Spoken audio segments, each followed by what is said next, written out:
The agenda for our first session today is the current challenges facing the tillage industry, and the committee is going to hear from a number of representative groups. Firstly, the Irish Grain Growers Group. We have Mr James Kelly, President, Mr Bobby Miller, Co-Secretary, and Clive Carter, Co-Secretary. Falterove. Irish Farmers Association, Kieran McAvoy, Grain Chair of the Grain Committee, John Murphy, Vice Chair of the Grain Committee, and Mr Max Potterton, Policy Executive of the Grain Committee, Falterove. And Tillage Industry Ireland, Mr Andrew Doyle, Chair, Mr Matt Dempsey, President, and Dr Richard Hackett, Secretary. You're very welcome, Falterove. Your opening statements have been circulated to the members, and members will have had the opportunity to read them earlier on. So I'll allow a short 2-minute introduction of each of those opening statements before we would go on towards a questions and answers session. So we start with Irish Grain Growers Group. Thank you. I'll give a brief rundown. The tillage sector in Ireland is a fantastic sector with many positives for food security, its carbon footprint and its environmental credentials, but it is currently in a massive crisis. We've had 3 bad years in a row, and the area under tillage has fallen 40% in 40 years. Our key ask in our budget submission was a €92.5 million per year over the next 5 years, as was a certain level of promises were made by all government parties pre-election, and that entails a €350 per hectare payment over the next 5 years. This investment might seem a tall ask to some, but remember, coming from very small base or very low base of investment compared to other agricultural sectors. Poor policy support has led to a long-term decline over the last 30 odd years. The importation of feedstuffs, we've heard from Mercosur many times, but we in Ireland as tillage farmers have been dealing with imports from Mercosur countries for 30 years, and there is an unbalanced competition. We're importing GM crops but are unable to access GM technology here, and we have a much higher cost of production here in Ireland. One of the current crises at the minute is the land rental market, which tillage farmers predominantly would be a vast proportion of the area, probably 50% of the arable area was unrented land. This has dropped to just over 30 in the last couple of years because tillage farmers are priced out of the market. They cannot compete with other sectors such as the dairy industry, along with rising production costs, machinery, fertiliser, diesel and fuel. The policy actions required are taxation support for low carbon tillage crops, a reward for biodiversity. Every acre under tillage has a biodiversity value. Also marketing.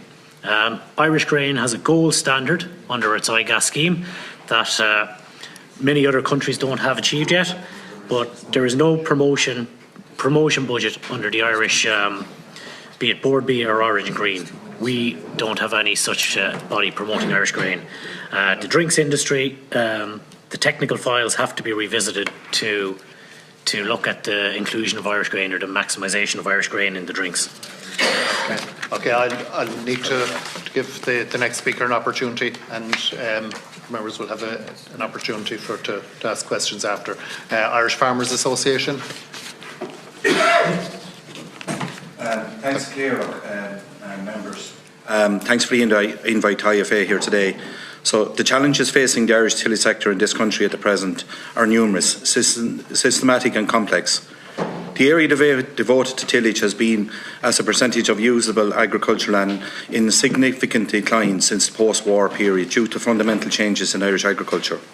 Since the beginning of this century, the area devoted to tillage land has appeared to stabilise between 300 and 400,000 hectares. However, since 2012, the sector has shrunk to sit between 300 and 335,000 hectares. The recent decline in the area can principally be attributed to reduction in cereal production, which has dropped by 50,000 hectares since 2012. Ireland now has one of the lowest percentages of land devoted to arable cropping in the EU 27, at about 6.5% of the utilisable agricultural area. This is despite that 36% of Irish soils, or approximately 2.5 million hectares, being classified as highly moderately suitable for tillage production in Irish Soils Information System. Government policy has to some extent recognised the decline in our tillage area, with the inclusion of a target under the Climate Action Plan to increase the tillage area from 350 by 2025 to 400,000 hectares by 2030. This was the recognition of the tillage sector's favourable carbon emissions profile relative to other agricultural sectors and potential reduction in agricultural emissions that are greater in the tillage area could bring about. The tillage sector has faced deepening income pressure since 2023, and without coordinated action, the 400,000 target is but a pipe dream at this present time. Incomes dropped by nearly 70% in 2023 and made only a modest recovery in 2024. The sector is in crisis at the present time, and farmers' morale is at an all-time low level. Thank you. I need to go to the next speaker. Sir. It's already read into the record, so we'll have to move to Tillage Industry Ireland. 2 minutes. If I can just again thank the committee for the invitation here today, and to reinforce some of the things that were said. We believe that the tillage sector has been discriminated against over decades because of the way policy is formed in Ireland, and we were glad to be a participant in the Food Vision 2030 Tillage Group report, which outlines quite a number of possible courses of action to correct the problems, or some of the problems, in the future. As was already said, we suffer from an issue with high prices in Europe caused by a myriad of different things. As against that, we also suffer from a scenario where we have high costs. Sorry, when I say high prices, high cost of input prices, but we also have high costs that sometimes are outside of our control, and most times they are driven by European policy, driven by other policies. And just as a matter of form, I was told the other day that one of our nitrogen fertilisers, urea, might cost €150 a tonne extra for the coming season because of a combination of a ban on standard urea and the introduction of the CBAM tax. So these are the things that they're there facing us in the face, the real issues for the future. But the background to that, again, we have even supply and demand issues. We produce roughly 1.8 million tonnes of feed grains. We import just under 5, and yet we have to get rid of some of our own in order to make room in stores. There's something wrong when that happens. And, I'm going to stop there, Chairman, because that, in a sense, is the essence of where the whole thing is pointing to the problems in the tillage industry. Thank you. Thank you. And look, before I go to members, the statements have been available and circulated. I'm very conscious from dealing with a number of grain growers locally as well over the last while on the huge pressure that's on the sector, and like the pressure in recent years as well, just building year on year, whether it's the influence of the price internationally or the cost of inputs, as you've said there. And here we have a great sector that's producing quality crop, carbon neutral, and definitely a demand for the product. And what we want to do is to tease out with yourselves where you see there might be ways of advancing things. We'll be meeting in the next session with the department and with Tagisk, and want to put together a proposal from there then. So I'll open it to the floor. I will do 6 minutes per speaker. Deputy Chair. Chair, you're all very welcome this afternoon to our committee. Look, strengthening farm income for our 130,000 family farms is a priority for this government, absolutely. And specifically in relation to the tillage sector, there is a recommendation in the programme for government to invest significantly in the tillage sector to maintain and grow the sector. Right? So there is a specific measure in that. Fresh funding is going to be required. We acknowledge that, and we'll talk about that in a second. and we absolutely need to see continued and expanded supports for our tillage farmers. It is important to acknowledge, you know, over the last number of years, the few schemes that did come out, the protein aid, the straw corporation measure and the tillage incentive scheme. So measures have been put in place to help, but I understand more needs to be done. My first question is very much in relation to the area under tillage is fallen 40% in 40 years. Can anybody give me a reason why? Is dairy? Yeah, anybody? The lack of profitability and other sectors are moving onward. It's as simple as that. We're dealing with 1980s prices for the commodity. We're dealing with 2025 production costs, and we're also competing against grain coming in from third countries. Okay. And just like the Irish tillage sector, I think it contributes 1.3 billion annually to the Irish economy, and we know that the area under tillage has fallen. Farmers Journal had an article there a couple of months ago that 1,400 tillage farmers have exited tillage. Can you talk to me a little bit about that, what you're hearing on the ground, what you're experiencing, why that's happening? Yeah, James. Well, the figures from IGA suggest that one tillage farm per week leaves the sector. Okay. Probably a bit more at this stage. Yeah. And is the primary reason you're hearing on the ground due to the viability? Okay. Talk to me a little bit, and I was really interested in the comments in relation to a marketing promotional aspect around tillage and grain. We'll say. So, for example, if you go into a shop and you buy a rasher or a sausage, you know it's guaranteed 100% Irish. You know you're buying an Irish product. What have you done, or what's your plans rolling into the future in terms of actually getting that Irish stamp on our grain? Tillage, yeah. Andy. The industry has been working for some time through research to try and get a handle on the carbon footprint of Irish grain. We never, in history, kind of knew what it was. We expected it was reasonable. We've actually found, through work done by Teagasc, that it's very good. And we would absolutely hope that if we can verify, literally stamp verify, any tonne of grain entering the feed sector for the livestock sector, that it would be adding to the authenticity of that as an Irish product. As we stand, you know, we've just under 2 million tonnes mixed with 5 million tonnes of imported feed. We're a little bit suspect in terms of authenticity if push comes to shove. Yeah. Okay. Just in relation to food security.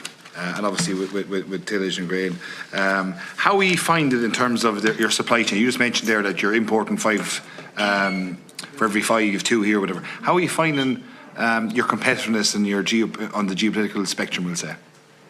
Again, it's very hard to maintain. We had one major advantage, which was high yields at reasonable cost. The high yields are still there-ish, but the costs just keep on escalating. And the price that any farmer in Ireland receives is set pretty much by the price at port. And the price at port is coming from the cheapest source in the world that has much cheaper fertiliser, much cheaper inputs, and it has other technologies that we can't use. That's been increasing in magnitude over time, and it's just making us less and less competitive, and our incomes are being eroded as a consequence. And that's ultimately where it's going. So the only defence, in the sense that we have, aside from direct support, which the vast majority of tillage farmers don't want to depend on if it can be avoided, is to recognise the value that Irish grain can bring to the feed systems and indeed the food systems as well, which we have already in malting, barley and oats, etc. And just in relation to the grain side of things, oh sorry, Clive, no, you work with. No, I just wanted to come in on that, on food security. Remember a few years ago, I think it was Storm Emma or one of those, and all the things going around was about bread, and the jokes was, you know, you couldn't get a loaf of bread. The irony about it in the food security, almost none of that bread is Irish. It's all imported. It's all made with imported flour. We've lost milling wheat for the most part, other than a few small niche markets. That's something that really needs to be addressed, because we don't have a food security. We learned through the CAP consultation committee, we were told we're a calorie deficit in Ireland. We export beef and dairy, but almost everything else we have a level of imports. or level of imports. What percentage of imports would be grain in terms of what we use? No, we're obviously, we export beef, we have enough to produce ourselves, but I know we actually import a lot. What percentage would we import? Of imported grain? It's 5 million tonnes versus 2 million tonnes of home produced, give or take, around that figure. And just in terms of the costs, because I know that there's standards that we have here in Ireland and the cost of it. What would be the difference between producing that grain in Ireland versus, we'll say, your cheapest competitor abroad, we'll say? Would there be much difference in terms of the... Well, we probably have we're one of the highest countries to do business in the European Union alone. So I think we're the second highest on cost scale. We also have the constraints of the amount of land available for tillage due to the land pressures in the market. So that's a significant burden on Irish tillage farmers. We don't want to lose sight that we have some of the best tillage farmers in the world on this country, but their hands are a bit tied. We're dealing with countries that have different standards, particularly on the imported grain coming in. So the cost of doing business is so much higher here than anywhere else. Yeah. And just before, we're fully supportive of your tillage survival package. We understand and we recognise the importance and the significance that it has to Ireland from a food security, from an economic perspective. So I know budget negotiations are ongoing, but you can be assured from our side of the house that we'll do everything we can to get as good a deal as possible for the tillage sector in the upcoming budget. Sorry, Chair. I'll have to move on to Deputy Ard. I'm conscious that the clock is not up behind, so what I'll do is when there's 30 seconds left, I'll tap the glass. That's great. Okay. Thanks. So, Deputy Ard. Thanks very much. And I just want to say that you're all very welcome into there. I know you were here a while ago, but I attended a meeting in Killishy House where there was nearly 1,000 people there, and it was the biggest gathering that I saw since years ago. I went to a beef meeting, and you know what happened with the beef? That was all sold out of this country. So it prompted me to raise it here our last meeting, and I'm delighted that I got the support from my fellow members here to invite you in here today, because I think this is a hugely important day, because our budget is next Tuesday, and I think the timing is right, and that's why I wanted you here. And I want to acknowledge the fact, Chairman, I felt that I wasn't bringing you on board, but I feel I have you on board now as regards supporting me to get the money. I felt that very much so, because I think this is fierce important, and we want to be very, very, very clear, and I mean crystal clear on this, that both Fine Gael and Fianna Fáil in their election manifesto committed to 60 million per year for 5 years to the grain industry.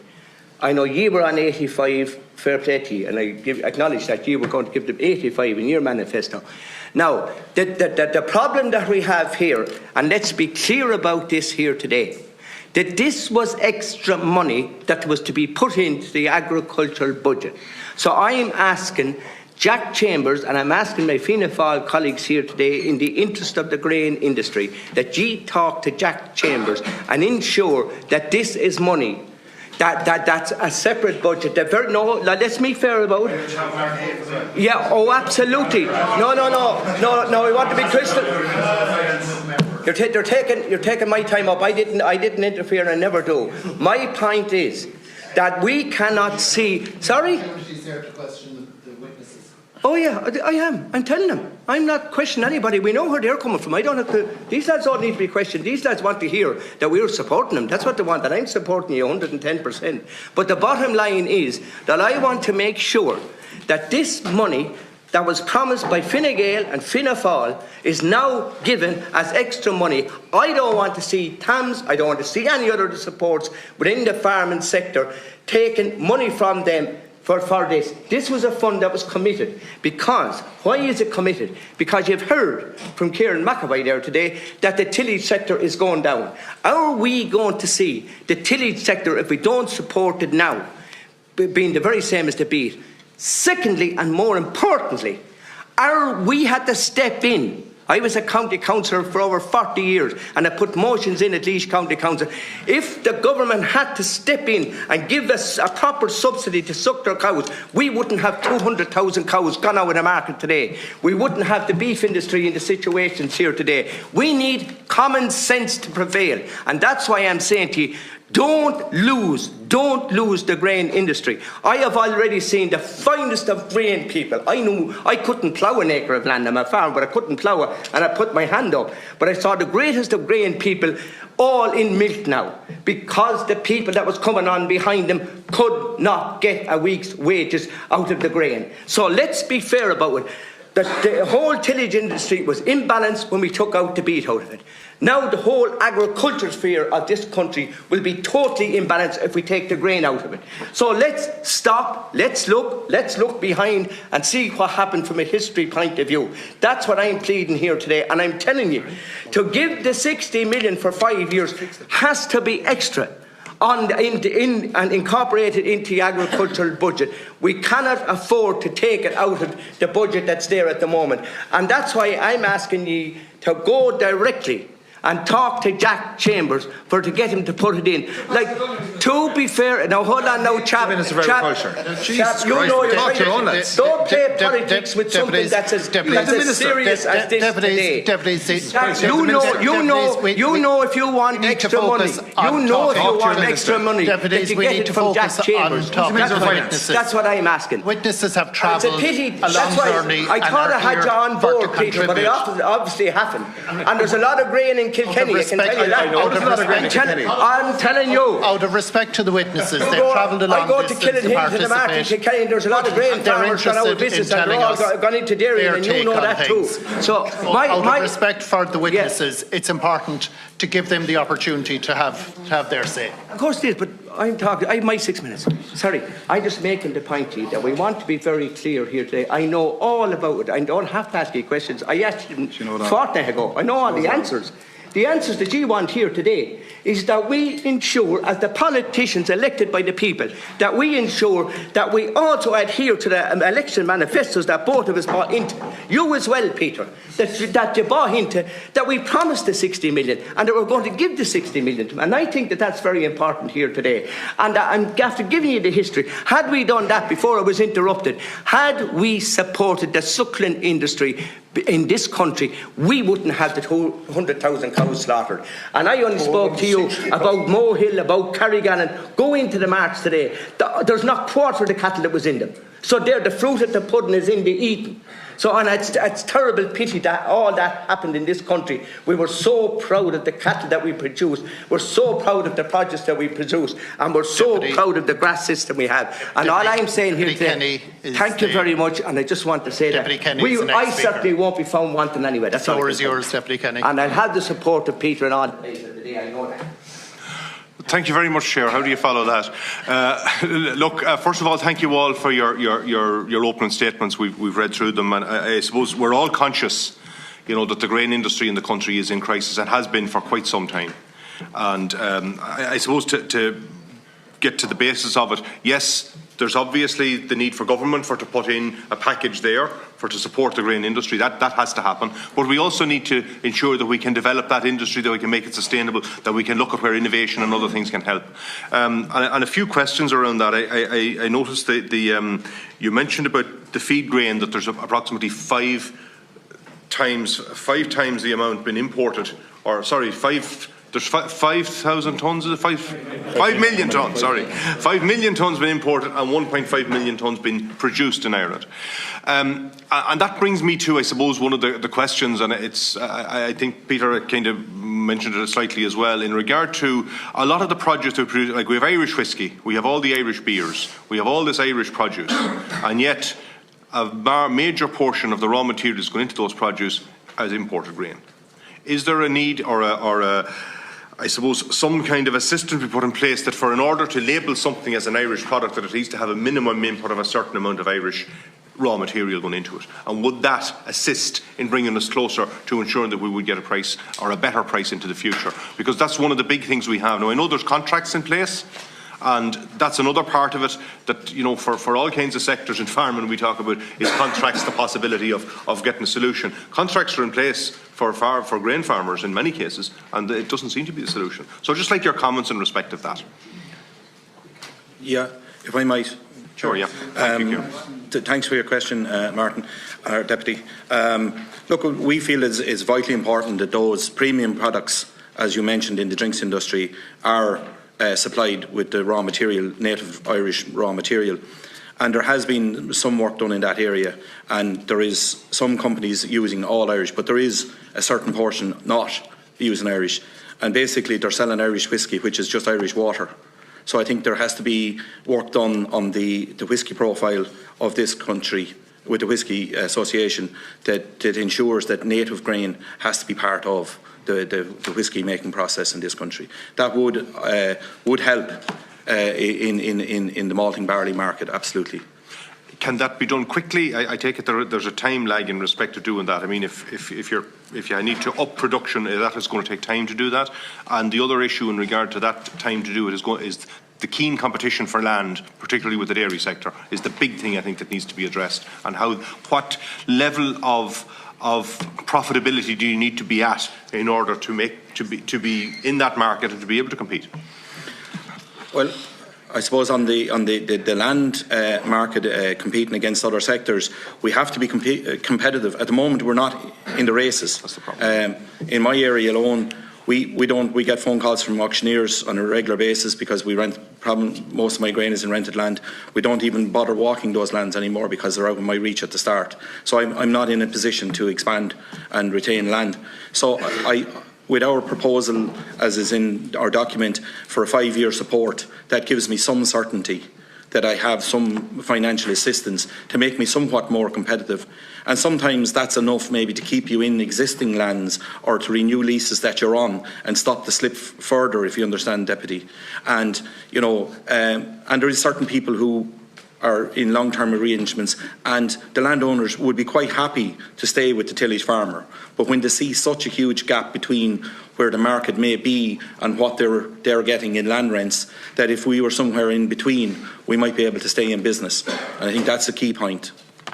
Thank you. Sorry, Clive. Just on the whisky and the things, there's a little enigma or contradiction in the whisky technical files, which I am led to believe are being reopened or revisited soon enough, that if you were to make a cream liqueur, it has to be made with Irish cream or Irish milk. But there's absolutely nothing to say that Irish grain has to be used in the production of beer or spirits, or spirits and whisky. So that needs to be revisited anyway. There's been fantastic work done in, Teagasc as well, in Setu Carlo, to say that Irish wheat can replace some of the imported maize and achieve as good of volumes of alcohol. That's one area that would give a rise to the tillage demand. Sorry, yes. Deputy, just on the issue of contracts apply within the industry, but mainly, as Kieran said, for the premium products. So it's mainly a barley thing. Yeah. I don't think we even have them much for the porridge oats. There are contracts with some of the co-ops, but they're somewhat looser. It's kind of very difficult to do that, and once you go to a contract system, it quickly appears as if you're pushing something on somebody. And history has told us that you don't succeed commercially by pushing something on somebody. What we have to try and find our way around is to get the market to want it. Pretty much as Clive said, if the market needs to use Irish product for whatever reason, whatever good reasons, bad reasons shouldn't apply, but for whatever good reasons are there, that's where we need to be looking, I feel, going forward. And it should be reflected in label when it has done that. The issue in regard to the price is obviously the key factor here, is getting the price that you need. Last sentence or two. The price is clearly the key factor here. To get that price up, and I think it was Clive I met at the Ploughing a couple of years ago, and you said that if they went a penny on the pint and the grain grower got it, that it would make the difference. It's that small a margin to the consumer that would make the difference back down the line. I think that's something that a lot of people don't understand, that we see the price of our food and our commodities in our shops doubling and trebling and going really, really high. The producer, whether it's the milk producer or it's the grain producer, is not getting that. And that's the problem we have, that it's not going back to the primary producer that takes the risk. Thank you, Chair. Thank you, Deputy Kenny. Before I go to Deputy Cooney, just briefly to ask you, what kind of tonnages would be involved in the drinks industry? Yeah, about 300,000 tonnes. 300 inclusive, yeah. So that you would have an extra 306,000 if it was. Okay. Okay, Deputy Cooney. 100,000 tonne, yeah. You look at, I thank you all for coming in here today. I know you have to in the right place, fighting for the farmers out there that's under severe pressure. And there's one line here in your opening speech, and I want you to comment on it and see how we've got into this serious crisis. The sector is in a crisis at the present time, and farmers' morale is at an all-time low. It is awful tough to see that, and we all know that farmers out there are working hard, fighting hard to survive. We know costs are unbelievable, but again, they have to run families, they have to pay bills and whatever. How did it get into this situation? Could someone explain to me? Down in my side of the country now, it's more dairy and beef farming, more than tillage farming. So maybe someone could explain that. Yeah. How we have got to where we are is through no fault of the Irish tillage farmer himself or herself. It's through the rising cost of doing business in this country. Fertiliser, chemical, farm machinery have doubled. The costs, inputs on the crops have gone up 106% alone. And in best case scenario this year, tillage farmers in their own land will only break even, and some people on rented land will lose up to €600 a hectare, could lose up to €600 a hectare. So that's how the morale has gone so low. Why have we come here? We've got, I suppose, the world has got reliant on cheap grain. And other parts of the world have moved on with technology, has been stated already, with genetically modified grains and different alternatives, cheaper access to chemicals and fertiliser in other parts of the world, and to labour. So, to answer your question, nothing has probably gone wrong with the actual tillage farmer in this country. They're still some of the best in the world, but we have been left behind. We're being left behind, and we're pitched against a very different world stage. And the morale, I have to say, as National Grain Chairman of IFA, I've never seen the morale so low in an industry that is producing a fantastic product for this country and doing a service for our drinks industry and for our feed industry and our grain industry. And the morale is so low, and we're one of the lowest carbon sectors. We are the lowest carbon sector, and it will be proven in Ireland and probably in the world of growing grain. So it's a real pity. Yeah, thank you, Councillor. Look, I think the fundamental issue is the change in EU policy away from a policy that facilitated the production of grain within Europe and took the question of world market prices. If they were low, then a levy applied to imports into the community. If they were high, then they came in more freely. The removal of that kind of protective food security regime has clearly been a serious mistake that has happened over the last 20 years. And I would suggest, if I may, with respect, that this committee, given how representative it is, should submit a proposal that a significant look at the appropriateness of the EU tillage regime for modern conditions be undertaken, and the original concept of a food secure Europe, insulated to some extent from the huge swings that occur in world market prices, be re-examined. The other major issue I think that has happened is that in our youth, Russia was by far the main importer. Now, with the privatisation and new technology across all of Eastern Europe and Central Asia, Europe has become the major wheat exporter of the world. And this has totally upset the balance. We don't have the same constraints on the use of chemicals, very cheap fertilisers, and enormous scale. And we are not saying that Europe and Ireland are not competitive. What we are saying is that we are prevented from being competitive by the discriminatory regulations that apply against European farmers, but at the same time allow unrestricted access of grain imports from all over the world into the European market. Thank you. If I could just put numbers on what Mr. Dempsey has said.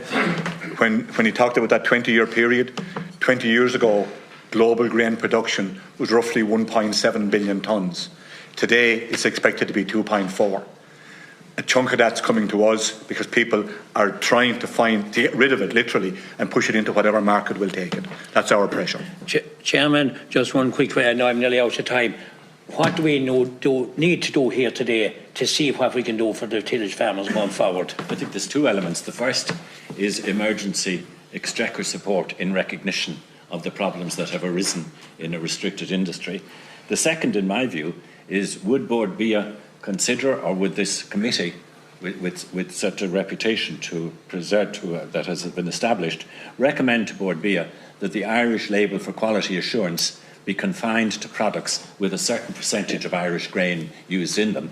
And then the third element has to be a really thought-out submission to Brussels to dramatically reform or certainly re-examine the appropriateness of the tillage industry for today's market.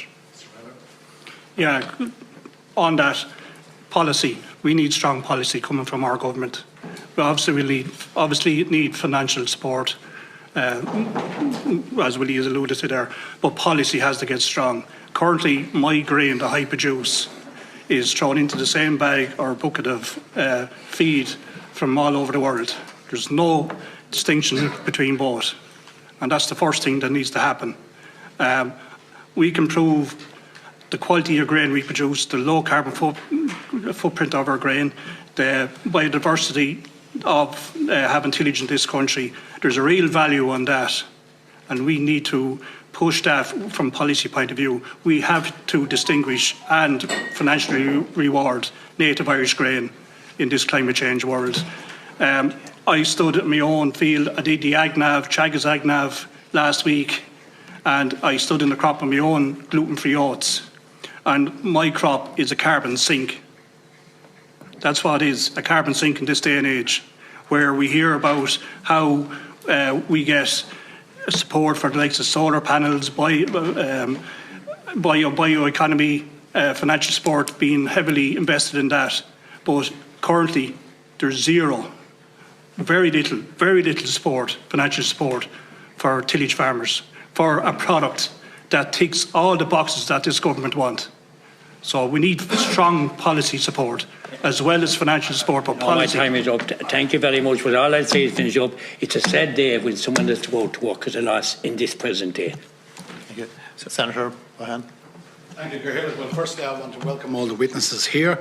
I particularly want to acknowledge the IFA's budget submission 2026. It's very professional, and I think that's really important about getting your messages across. But I think the key issue, I also want to acknowledge the Irish grain growers, and if I may, I think you've got it right. You're focused, your attention to detail, your presentation, your key asks are clear. We don't need chapters, we don't need verse about what's required for this sector. We know it is suffering. We know there are huge losses. There are particularly huge financial losses and yield losses, particularly pertinent to those who have to lease land. We know there is a need. You talk, Mr. McAvoy, about the cost of machinery, and I appreciate that and acknowledge that. Deputy Laird had a very robust interjection there in the meeting, and I hear what he's saying. And of course, we know that all the political parties committed to the pre-election support on tillage. We've only another week to wait, and look forward to having the same meeting in a week's time and see how robust people are around this table about the actions of it. But if you were to read from the Taoiseach Simon Harris's small piece in Agriland during the week, he is committed, or he's publicly committed himself to doing something in the budget, so that has to be encouraged.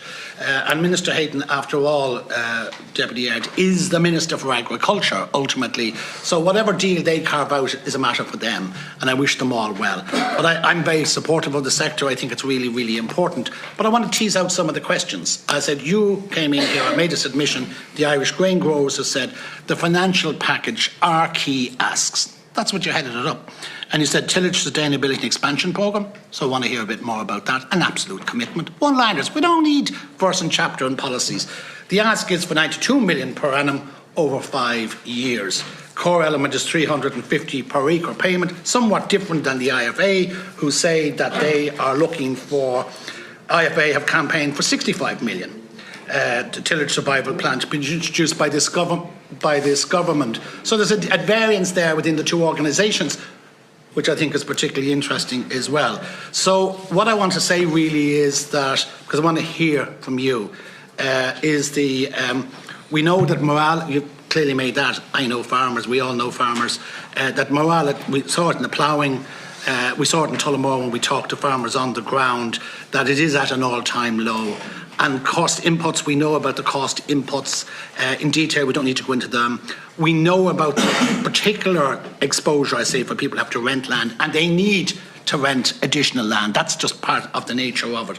So I don't doubt the government's support, but ultimately, and I'm not here to make any excuse for government, I'm not party to any government, I'm an independent, but I believe there are many challenges on government expenditure, and there are many various sectors within agriculture that absolutely need funding. So I just think that's an important point. You might just touch on something, the greater tax relief needed for tillage, because I think taxation is a really important aspect of income, and the Irish Grain Growers in the past have urged for long-term leasing tax breaks incentives for land rental for the tillage sector. That's on record of being involved with in the past. So look, I think everyone in this room hears what you're saying. Everyone feels your pain, and I think we'll have to wait to see what happens. But in simple terms, I ask you this: give me this committee, each of you, each of the groups that are represented, 3 of the most important asks you want us to take from this particular meeting on behalf of your organisations.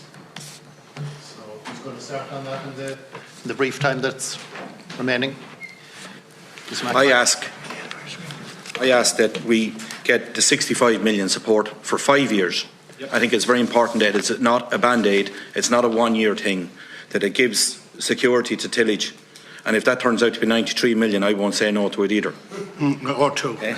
The second thing we need is a serious implementation of the Food Vision 2030 group. There's 28 recommendations in that, Deputy, for the tillage sector. And I know that there is good work being done by the Department of Agriculture on that. But some of those need to be rolled on and moved forward to support the tillage. And thirdly, we need to get support from government on the drinks industry, in particular where people are not using native grains. Thank you. Thank you. 3. Bob. Sorry. Village Ireland. One of the key asks from grain growers that we need to differentiate between Irish grain and imports. That's a key ask. Every other sector has a differentiate: milk, dairy, or milk, beef, lamb, pig, pork, all have their own distinction. We need to differentiate between native Irish and imports. The reality is 2/3 of the feed used in this country is imported. 70% of that is from outside Europe, imported from outside Europe. The second key ask we'd like is a marketing budget to promote what we have. Gold standard grain, that is what we have. But practically no one knows about it. Practically no feed mill wants to is prepared to use it unless it's at the right price. Third point will be adding value. Invest in adding value. The likes of Chagas, UCD have done a lot of research. The likes of beans, for example, the milling industry, oilseed rape industry. Invest beyond the research. We need companies or whoever to get on board now and start investing in Irish product. Unfortunately, 70 or 80% of our grain goes straight into a feed heap. We're competing with imported byproduct that already has added value to it. So that's key. Thank you, Chair. For Tillage Ireland. Very quickly, Chair. Very briefly. Because we're in a sense ploughing the same furrow. The implementation of the Food Vision report, that contains most of what everybody here is asking anyway. Recognition of Irish grain, wherever it is in a food or feed chain, critical. And the third one, I think, is even more important longer term, and that is to bring the current impasse into the European agenda, because if not, we're going to be coming looking for band-aid plasters. We need fundamental reform. Thank you. Thank you, Mr. Doyle. Thank you, Senator. And Deputy Newton-Drennan. Thanks very much for coming in. It's quite stark when you read I suppose the IGAS recently pointed out that one farmer basically, would be one tillage farmer would be gone every week. When you have the equivalent of 11,000 full-time equivalent jobs in the market. With the 5 million imported, so it's mostly coming from Europe. No. All outside Europe. 7%. Most, yeah. Okay. And so where is it, when it's coming in, like, what sector is it going into here? Is it going into animal feed, porridge? And what is the most, like, of that 5 million, what grain are we importing? Are we importing like more for, you know, feed stuff, oats? You know, what is the breakdown of it?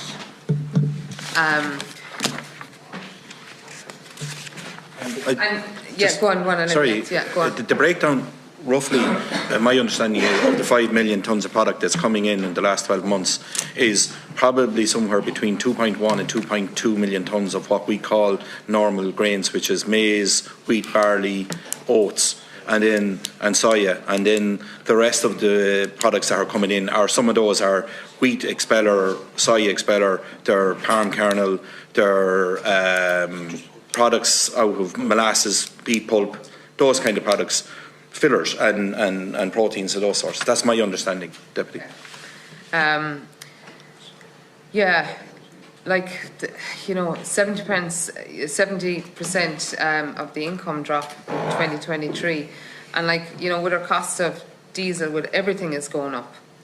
And, you know, we do live on an island and we do need food security. You know, and like the government, they're wonderful people for announcing that they're going to support people and all that. And I just wonder, like, honestly, what are you thinking yourselves? Go on. Yeah, you say what we're relying on. We need food security, we do. We do. But we don't need to import inferior products and Absolutely. drop the price of our own grain because of it. That's a ridiculous thing to do. We need to use our own grain the best way we can. Let that be beans, barley, wheat, oats, whatever we can grow on the island first. Use that, let it be productive here. I know for myself from feeding livestock, you can feed livestock with Irish grain and Irish grain only. Maybe at times of the year you will need a small bit of soy, but other than that you can use Irish grain most of the year. And we can grow the majority of them on this island.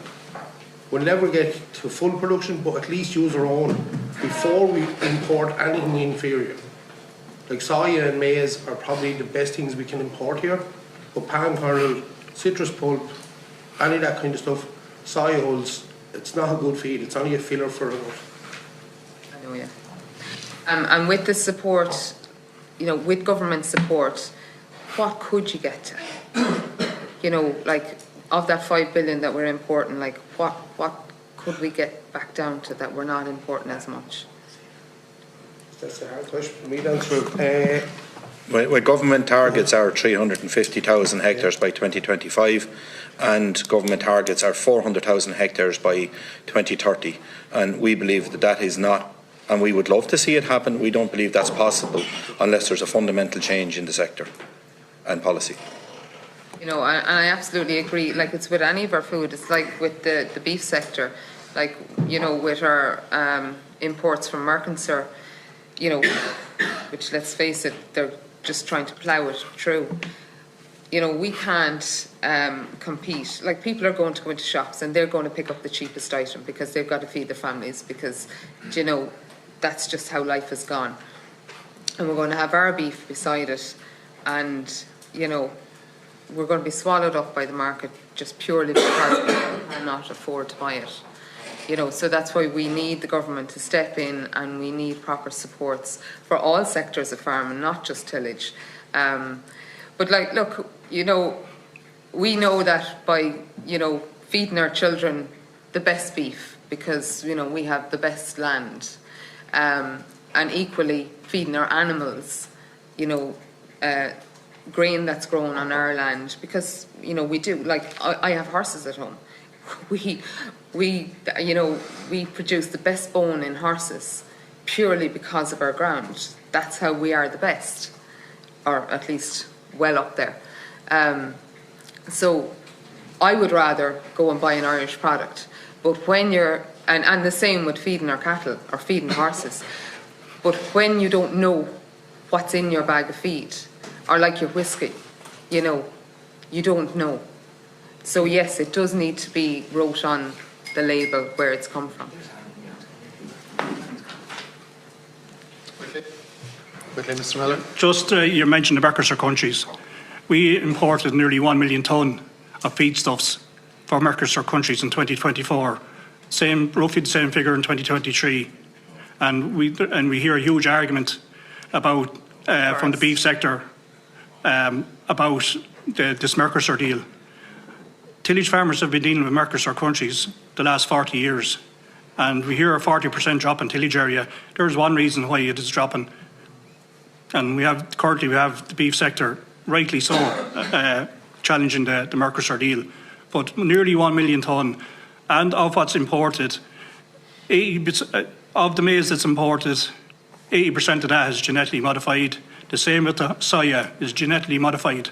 I'm banned as a tillage farmer from growing that here. I'll get fined for growing that here. Yes, that's my competition. And there's no difference. When a farmer goes in to buy a bag of meal or a ton of meal, there's no distinction between both. And the consumer doesn't know that either. We don't. No, we don't. Thank you. I have 5 more people offering. Deputy Lawless. Well, first of all, thank you very much for coming in. It's a really important topic to discuss, and it's not just, I think, for grain growers. It actually has such a significant impact for the farming sector right across the country. In my own constituency in Mayo, for example, there's very little tillage in Mayo, but I know how reliant they are in terms of foodstuff and obviously bedding as well. So it's an issue, I think, that is fundamentally important for the entire agri sector in the country. The point you made, and I think is a significant point around, there are significant parallels to the issues you are raising around the unfair practices and the unfair trading practices versus homegrown, native, indigenous grain and what we are importing. And those parallels, we spoke about the Mercosur deal, excuse me, last week. And it appears a significant drive within the European Union and the Commission to import inferior food stuff and grain and beef and so on, and yet compete our own farmers against that. So, for example, like the level of environmental protection our farmers are under, the tillage sector in terms of buffer zone, in terms of the taxation around the CBAM tax and so on. So I think the message needs to go out very, very clear that we cannot have such an unequal playing field from our own farmers. Essentially, we're asking, I have a sports background. It would be like asking, Manchester United to go out and play with 5 players against Arsenal that have 11. And that's what farmers have been asked to engage in here. Can I ask you, in relation to imports, so I'm interested in the genetically modified. Obviously, GM food is much easier to produce, it's cheaper to produce, grows quicker, less inputs, etc. The percentage of imports that we are importing that's genetically modified is what exactly? Over 50%. 50%. 53%. Over 50%. And there's no distinction whatsoever in the marketplace in terms of how our own product is sold and versus genetically modified product.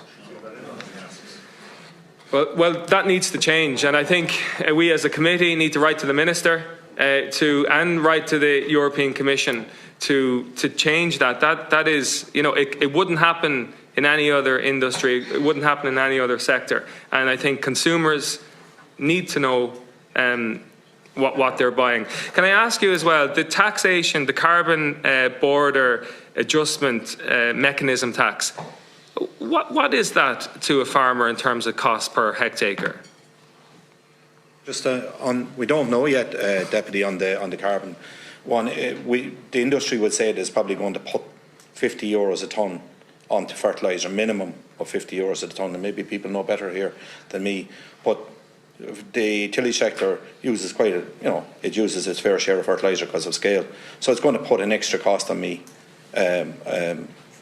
Simple as that. Just on the CBAM, if there's a CBAM on fertiliser of whatever 50 a tonne, shouldn't there be a similar carbon adjustment on the imported grain coming into the country because it's grown to a higher carbon footprint standard than our own? So there seems to be, again, an unlevel playing field on that one. Only yesterday somebody said to me that they thought because the CBAM tax is going to be calculated 1 year after the purchase and use of products, the industry is going to have to put a cost in there that's going to cover them to pay the tax a year later. And that's, in a sense, further exaggerating the problem. I mean, Guy said to me yesterday, CBAM alone could mean in the order of €100 if the trade are going to protect themselves in doing it. And that's on top of the additional cost that tillage farmers will have to pay because they can't use ordinary urea now. They must use protected urea, which is another €50 or €60 a tonne. And that's a direct tax, again, predominantly on tillage, not exclusively, but predominantly on tillage farmers. Just the changes to urea, the CBAM tax, the buffer zones, is there any element of that is introduced in the Mercosur countries? Is there any parity whatsoever in terms of environmental or food standards from the grain we are importing? Not that I'm aware of is all I can say, Deputy. In fairness, they are doing more things than they used to try and get a sustainability trail in parts of South America. But that's the traceability trail. It's not necessarily a sustainability or an environmental trail that they're chasing. Okay. Deputy, oh sorry. Yeah.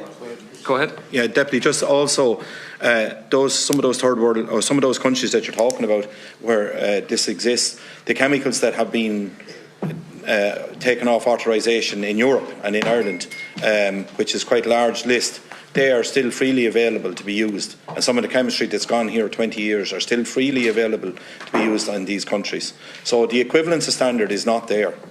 And that's why I said we are still some of the best tillage farmers in the world. It's just our hands are tied. I think it's very clear. And here, look, I think we need to work with our colleagues across Europe that any trade deals, there must be equivalence of standard. It is totally unfair that, our farmers are competing against farmers across the world that are not subject to the same standards whatsoever. And that is the issue here. And I've made this point before. Farmers in general don't necessarily want subsidies. They want equal playing field and they want a market upon which they can earn a living for their product. Can I ask you very quickly about land pressures? Please. Yeah, thanks, Chair. I want to thank the witnesses and apologise for the fact that we had voted at the start, so if I'm repeating anything, I have a couple of quick things to say and then maybe everybody will comment and give me your opinions. I know grain is by far and away the biggest tillage product, but it is a tillage crisis, so are there options for diversification in other crops? I'm just asking the question. I hear talk about we should be growing more rapeseed rape or whatever.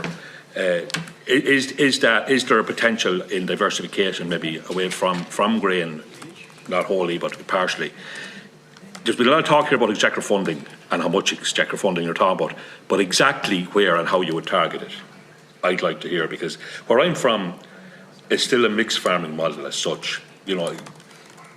We grow a bit of barley for a bit of straw and feed our own grain, and we'd have sucklers or whatever, So we're inputting into the tillage output, even though on a very small scale.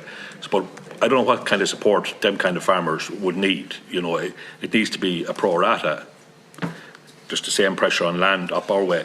There was talk about the whisky. It's farcical, and there is a review of the PG of whisky, and there needs to be submissions put in. But I'll give you another one. We have a PGI of Irish grass-fed beef, which are fed grain in the winter. Is there GM grain going into the Irish grass-fed beef? Is there GM grain going into Irish whisky? Is there GM grain going into Irish bread?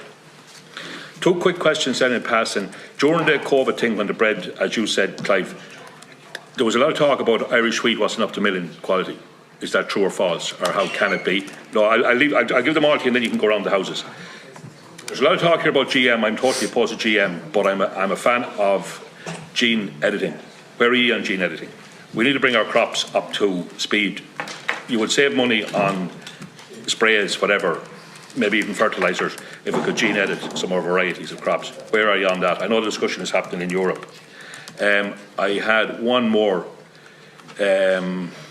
I'll leave it at that. I'll come back in. I had one more question, but you might just go around and comment on all of them. Oh yeah, the last one was, in summation, we have the department in Teagasc in. If you were here this chair when they come in, what would you say? And then I have a PMB, we're taking a PMB in the Shannon where we've the Minister in. If you were taking that on my behalf, what would you say to him this evening? I'll just come in on the bread very quickly and we can go around. We can produce the milling wheat for bread. There's no problem. We've done it for centuries. We have been told over the years we can't produce the standard for your standard white loaves, but research in Jagus said we don't really have any issue with that. A lot of that is actually used with soy as well. Funnily enough, we produce perfect wheat for the healthy breads, the sourdoughs, pizza bases, all those things. We actually produce incredible wheat for that. That's often forgot about, and it's because of the standard white batch loaf that we're told we can't produce the right milling. But if you talk to anyone in the industry or any of the people, say, no, we can produce perfect wheat for it all.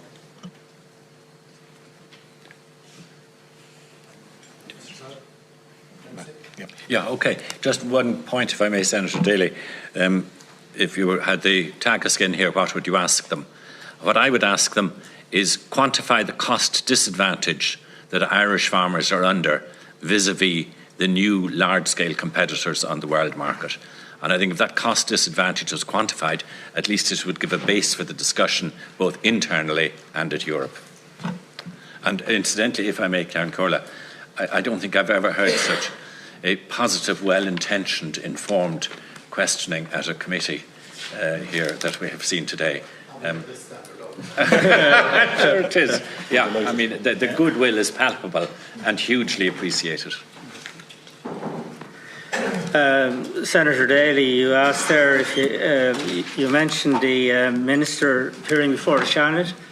What would you ask him?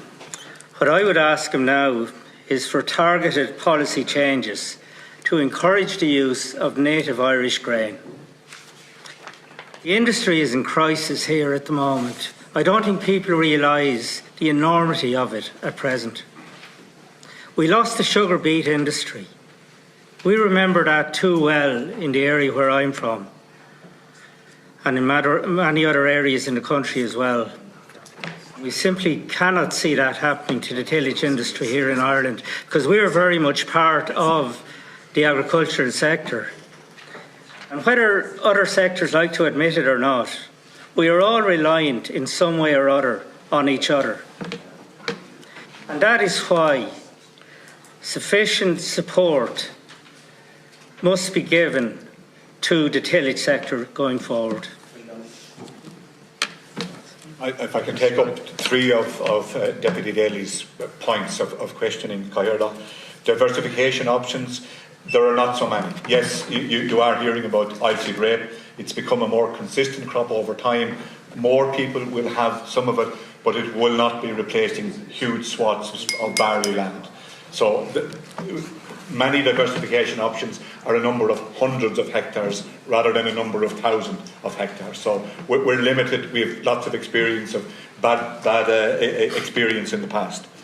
On the issue of GM feed into Irish beef, it has to be inevitable because GM feedstuffs are coming in either as the primary grain or as the byproduct of primary grain, and it's going into the feed chain. So the answer is it has to be there. With regard to bread, it's possible to a small degree, but quite unlikely, because wheat will still be the major ingredient for most flours, and we don't have GM wheat globally. So that one is less likely. But there are other products going into bread. Clive mentioned soya. We have other bits of peas and stuff going in. Many crops are not GM. Bits of soya could well be GM going in there. The last point I want to take up is the one of gene editing. We would be absolutely in favour of gene editing, but unfortunately it just keeps being pushed down the road on us. It has the potential to offer alternative solutions to a total dependence on chemistry, which could be very useful. Unfortunately, such solutions are seen to be quite a while away, because the crops that will be gene edited first are the ones that are currently genetically modified, and they don't include the bulk of the crops that we are growing. I'll need to move on to Deputy Healy-Rae. Thank you very much. I'm glad to get the opportunity, and I want to welcome each and every one of you. here today. It's been a really informative process and event for me, because I've learned a lot of things. My eyes are open to things that you're after highlighting there that are going on. You will appreciate where I come from, specifically. There's hardly any grain grown there in South Kerry, but we have a lot of good tillage farmers in North Kerry, and I suppose it's one of the things I'm very proud of when I drive up here every day and drive down whenever, is to see the grain growing. We'll start in East Cork and all the ways up along, and to see the golden grain, it's great. And we could never visualise, or should never visualise, that won't be a part of Ireland going forward. I suppose the first speaker here, Willie Eyre, Deputy Eyre, he mentioned the 65 million which has been promised by Fianna Fáil and Fine Gael, and for me as an independent, there's no difference between the two. They're the one party to all intent and purposes now, because they're in government together, and their policies, they're joined at the hip day by day. Your brother. And So is your brother in government. You'll have to talk to my brother. I'm here myself. But if we're back up in the same car, don't they? I never came in the same car. Anyway, and I have to fight my own battles at the doors. But anyway, if he promised 65 million, or it is promised to the grain growers, I'll be watching and I'll be insisting that he honour the commitment that was given. Yep. And the other part of it is, though, I don't want it to be taken out of the budget that the sheep farmers have, or any other sector, farming sector. That's not the way to do it. They promise it as extra money, and they can't take it. And I'm upset because I got a rumour today that the sheep farmers may be cut. But I don't know where they're thinking of going with that money. But that will hurt me very much as it will hurt me that he don't get his money. And you're well entitled, but when we hear that there's a different policy demanded, or a different regime that he have to follow in relation to fertilisers and all that, and that the other ones that we're importing don't have to, that's upsetting me a lot. And I suppose I have a question there. How much grain do we import from Ukraine? Does anyone know? I don't have the figure in front of me. I think it was 70,000 tonne, I think, last year, but that's available from the Department of Agriculture. Right. I will remind everyone here, one of the first loads of grain to leave the Ukraine landed in Ireland after the war, and it was supposed to be destined for the Horn of Africa and these countries. And our politicians clapped in the grain at the port. Well, I'm asking that question because if we are paying more to Ukraine grain growers than we're paying to Irish grain growers, that hurts me, because we have subsidised Ukraine in a very big way, and they're still doing it. I see the trouble you're in with the rented land, and we should be, our government and our administration should be supporting Irish farmers and insisting now that we have to can only have unprotected urea, and what I call something that will grow nothing, to be honest, costing more. My honest belief is unprotected urea would actually grow nothing. And we're being forced to use that now and pay more for it, and cost us more. And the people that are exporting grain in here and that we're importing grain from them are not obliged to adhere to the same regulations. Is that right? Maybe someone could explain that a bit more to me. If I can, Deputy Chair, on your first question on the Ukraine, just in terms of the numbers that we have in front of us, it would appear that we took in last year about 57,000 tonnes of wheat from the Ukraine. But it's important to say that the source of imported grains is always dependent on where the cheapest supply is. It's not necessarily a regular trading pattern that's there all of the time. It's wherever importers can get it cheapest, and sometimes all that will be a boatload of exported product that went onto the high seas to one place. All of a sudden it was turned around and it had to find a market somewhere else.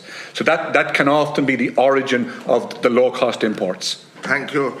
I suppose in relation to Matt Dempsey there, the policy changes that he's asking for, I'm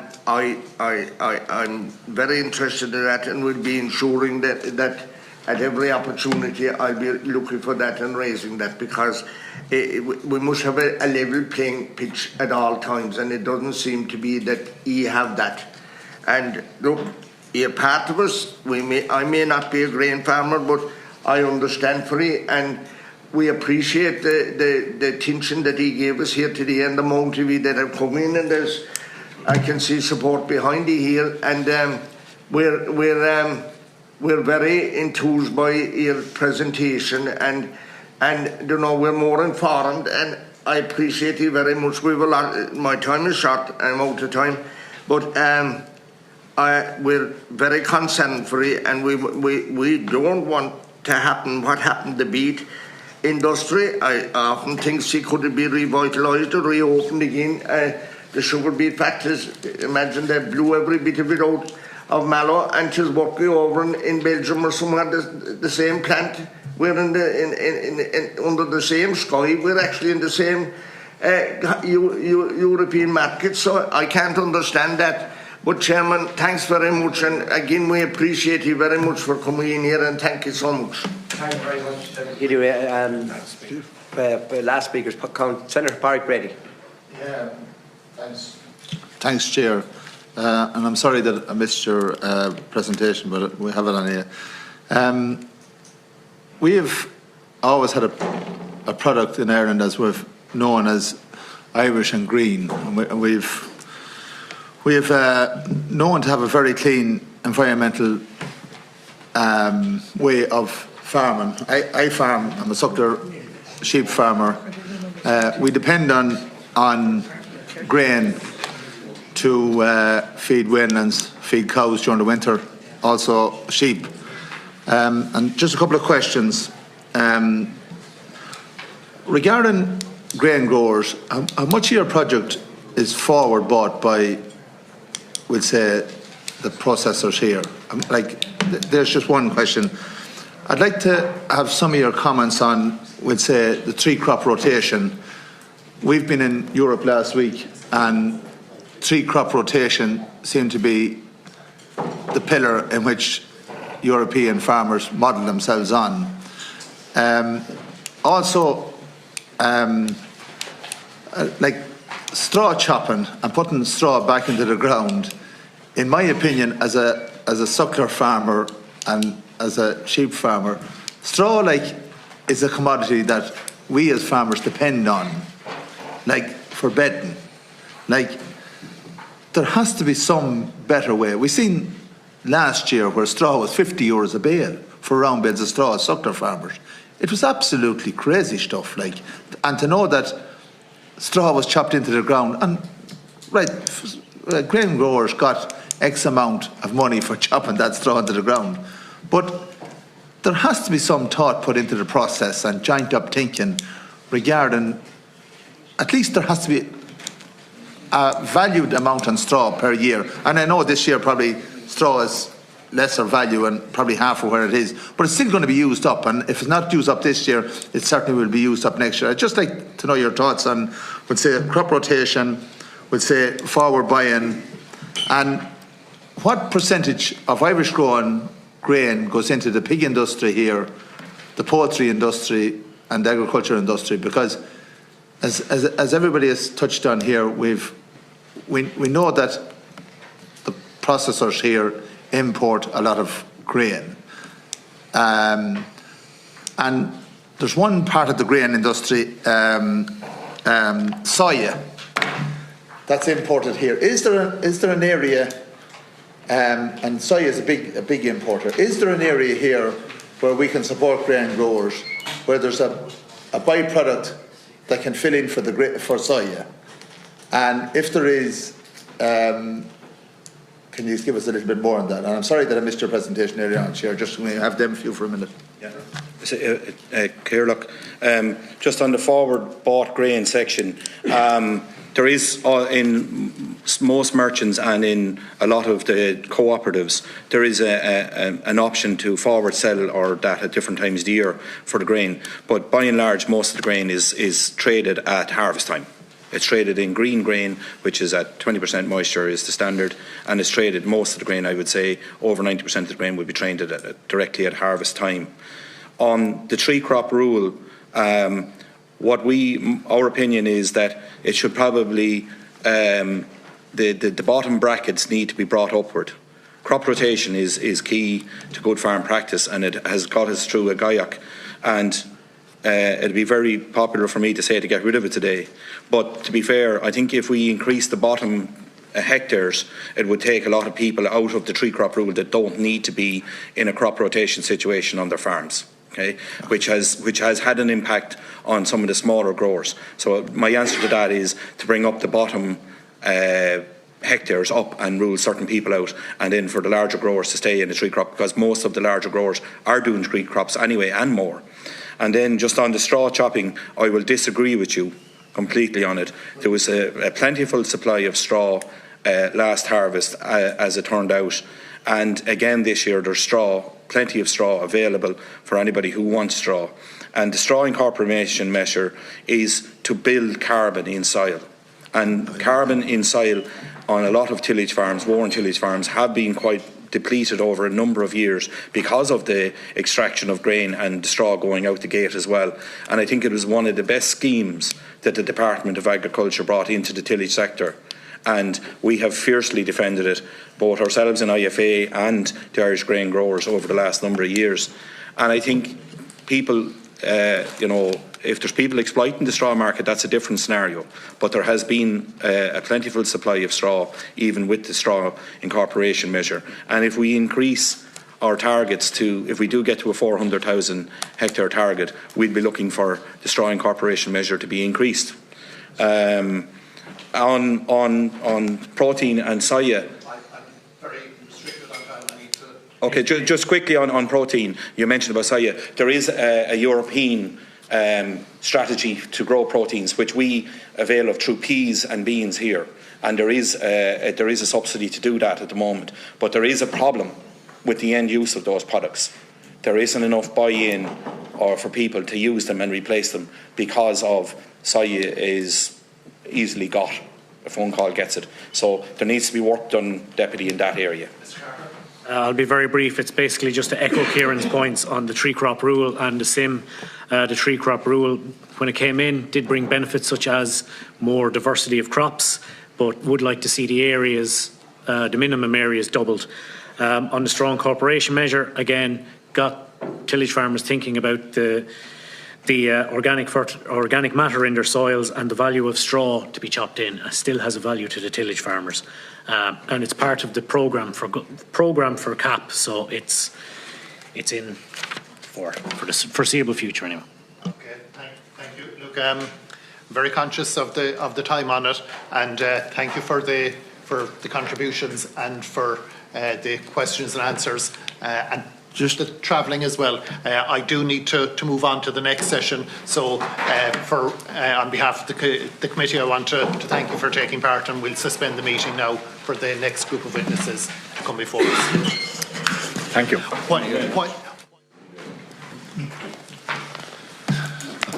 Thank you. And the agenda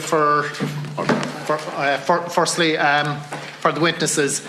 Witnesses giving evidence from within the parliamentary precincts are protected by absolute privilege in respect of the evidence they give to the committee. This means that a witness has a full defence in any defamation action for anything said at a committee meeting. However, witnesses are expected not to abuse this privilege and may be directed to cease giving evidence on the issue on an issue at the chair's discretion. Witnesses should follow the direction of the chair in this regard and are reminded of the long-standing parliamentary practice to the effect that as is reasonable, no adverse commentary should be made as against an identifiable third person or entity. Witnesses who are to give evidence from a location outside the parliamentary precincts are asked to note that they may not benefit from the same level of immunity from legal proceedings as witnesses giving evidence from within the parliamentary precincts, and may consider it appropriate to take legal advice on the matter. Privilege against defamation does not apply to publication by you outside of the proceedings held by the committee of any matters arising from the proceedings. Thank you. And the agenda for this session is current challenges facing the tillage industry, and the committee will hear from officials from the Department of Agriculture and Food and Marine and Teagasc as follows. Ms Louise Byrne, Deputy Chief Inspector, Dr Barry O'Reilly, Senior Inspector, Mr Joseph McNamara, Agriculture Inspector, and Teagasc, Mr John Spink, Head of Head of Crops, Environment and Land Use, and Mr Shea Phelan, Tillage Crops and Potato Specialists. Your opening statements have been circulated to the members, so I'll give you an opportunity of 2 minutes to read any particular highlights on it before we go to questions from the members. You're all very welcome here today. Tá fáilte romh and son of agus tasnomid leis an Ryan with the department. I would like to thank the Chairman for his invitation to discuss the current challenges facing the tillage sector. The 2025 harvest was excellent in terms of weather conditions for getting work completed. Yields this year fared well in general, particularly for winter crops, with reports for spring crop yields being more variable. However, there are pressures facing the sector, not least the challenging market outlook and downward price pressure this season. And Minister Hayden has engaged directly with the farming organisations to hear their concerns. The tillage sector is an integral part of Irish farming, producing high quality animal feed and bedding for the livestock sector and ingredients for the food and drink industry. The sector makes a significant contribution to the Irish economy, and it is estimated to support over 11,000 full-time equivalent jobs. Recognising the importance of this sector, significant direct supports have been provided to tillage farmers in recent years. Schemes specific to the tillage sector, including the straw incorporation measure, the tillage incentive scheme, the protein aid scheme and the tillage capital investment scheme, have proved hugely popular among tillage farmers.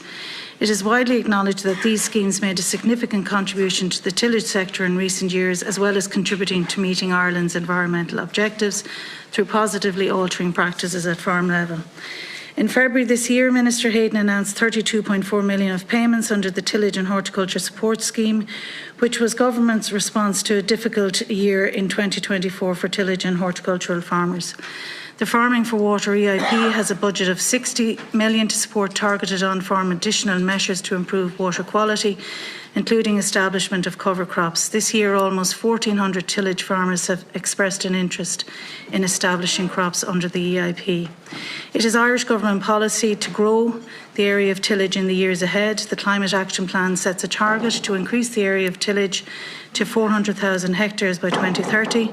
This is well founded, given that the sector is one of the most carbon efficient sectors in Irish agriculture. It is for this reason that the Food Vision Tillage Group was established in May 23 to set out a roadmap for the sector. We'll move on to Teagasc. You have 2 minutes. Okay, thank you. So, firstly, just can I thank the committee for the opportunity to present on behalf of Teagasc here today. And the situation in the sector has been well covered previously in the session. So I'm just going to move on maybe to looking forward a bit and some of the things that we're doing in Teagasc in terms of trying to improve the situation in the sector. So currently our predictions for 2026 are that beans and oilseed rape, which would traditionally be break crops between the profitable cereal crops, are predicted to be the most profitable crops for the coming season.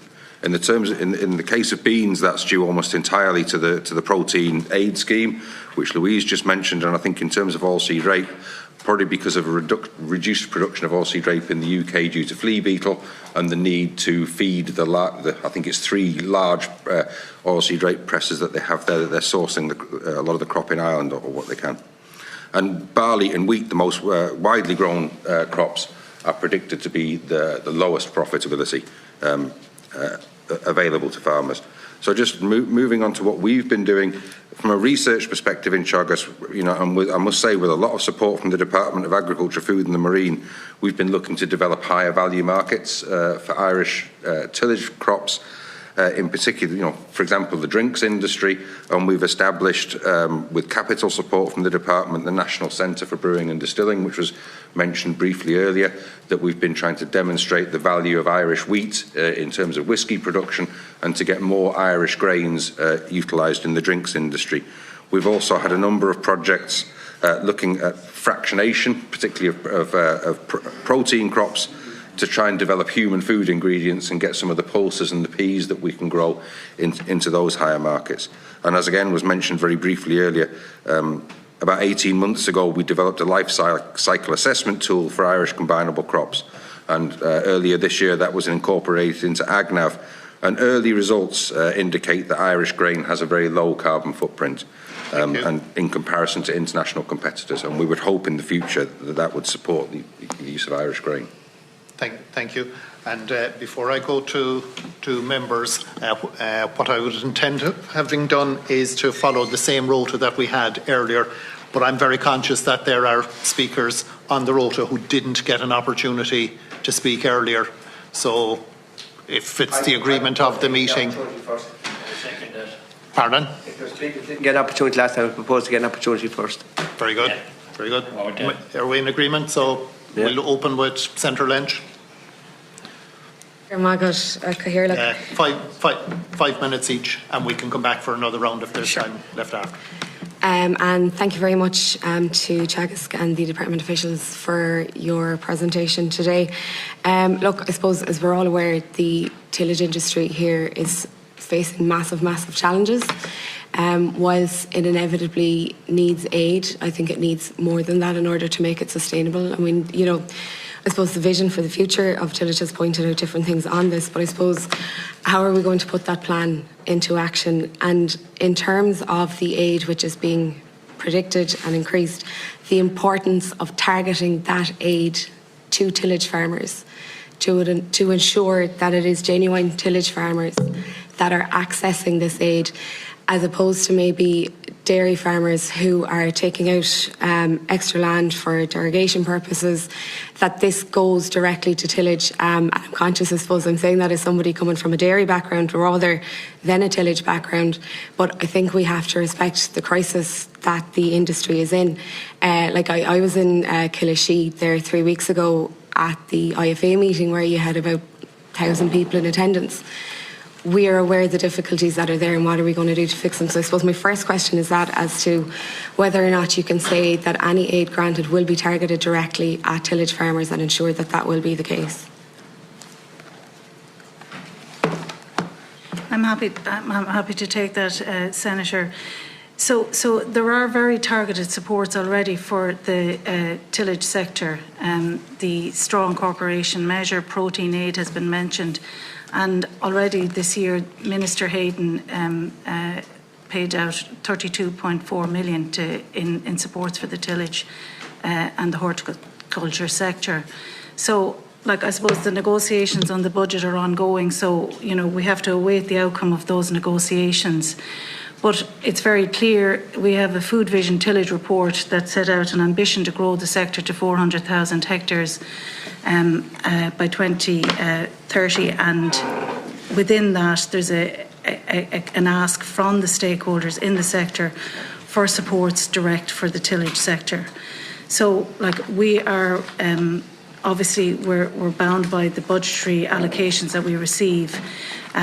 Within the CAP strategic plan, the money is locked in for SIM and for the protein aid, and it is our intention that any supports that we get, if we get them, will be targeted so that we're trying to support the tillage sector on the back of what has been a difficult year given the downward pressure on prices, and that's been on the back of a few very difficult years as well.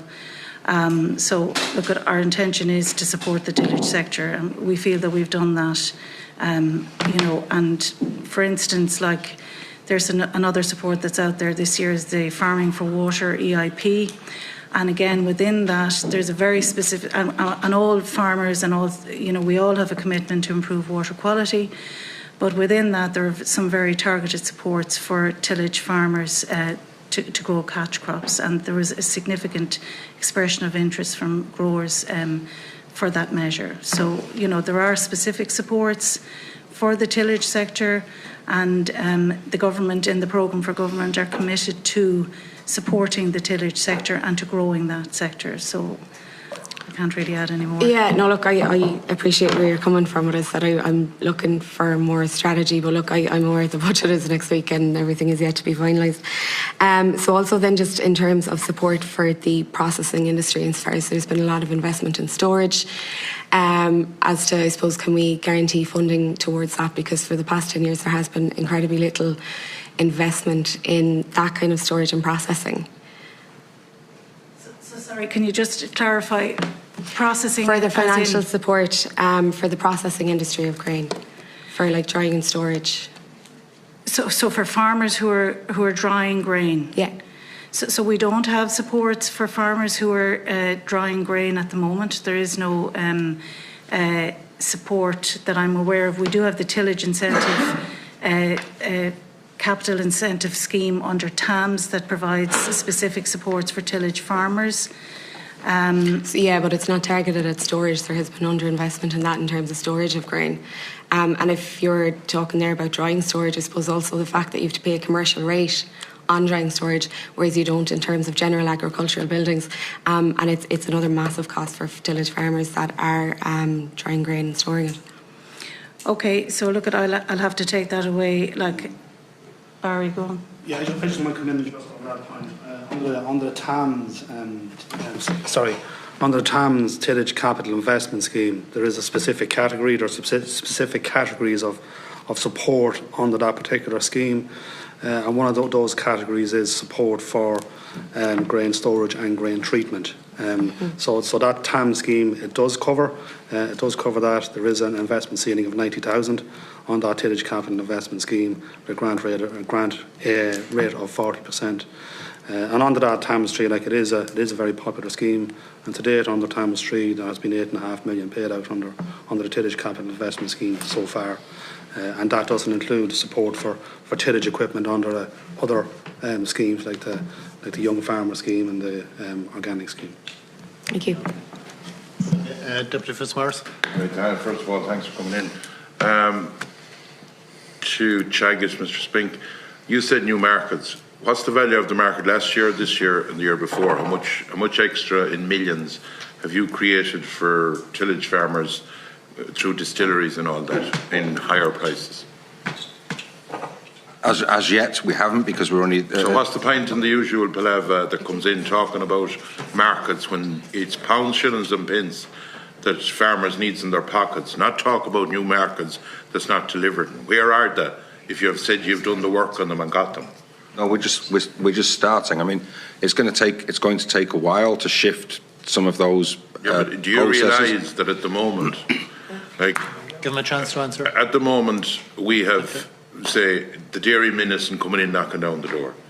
The beef minister coming in because thankfully the price is good. Farmers only come and because they're busy and give out or look for a fair price when they're in trouble. The tillage sector, let no one be conning themselves, is in trouble at the moment. And we're going to lose tillage farmers, which is a requirement. I would ask the department, under the Climate Action Plan, and when you look at the requirement of funding that's needed, is it not a no-brainer to try and help the tillage sector here more, rather than bringing stuff from, be it Ukraine or the third countries that we'll call it the Mercosur countries? Is it not a no-brainer to do that, even with all the palaver I hear about the climate? So from our point of view, the reality is there is a dependence on imported feed to feed our livestock. Like, obviously we want to grow the area of tillage and we want to be able to increase that grain, but we're not going to be able to replace imports. The reality is we have livestock to feed and we are dependent on those imports. And there was a lot of questions in the last session around what are the volume. We have that data and we can happily provide it to you on the imports of feed. So it is very much our intention that we want to do that. But we see, we feel that there are opportunities to increase the area under tillage. And at the moment, we're building the foundations to increase the attractiveness of tillage. Number one, we believe that Irish tillage has, significant opportunities in terms of its carbon footprint. We have supported ICBF, Bord Bia and Teagasc through the development of the AgNav platform and the tillage module in that specifically to try and capture the carbon footprint of Irish grain. We are working collaboratively with the Cereals Association of Ireland, with Bord Bia and with players within the market to try and create those value-add opportunities that will differentiate and command a premium for Irish grain, whether that's in food or in drink. But we're at the stage that we're building the building blocks for that, and we'll get the proof points, and then when we have the proof points, then we would hope that there will be a return from the marketplace for Irish grain. But the reality is that the majority of grain coming in is being used for animal feed purposes. Could you talk about opportunities for farmers? Unless I heard it wrong, we're losing, is it a farmer every week?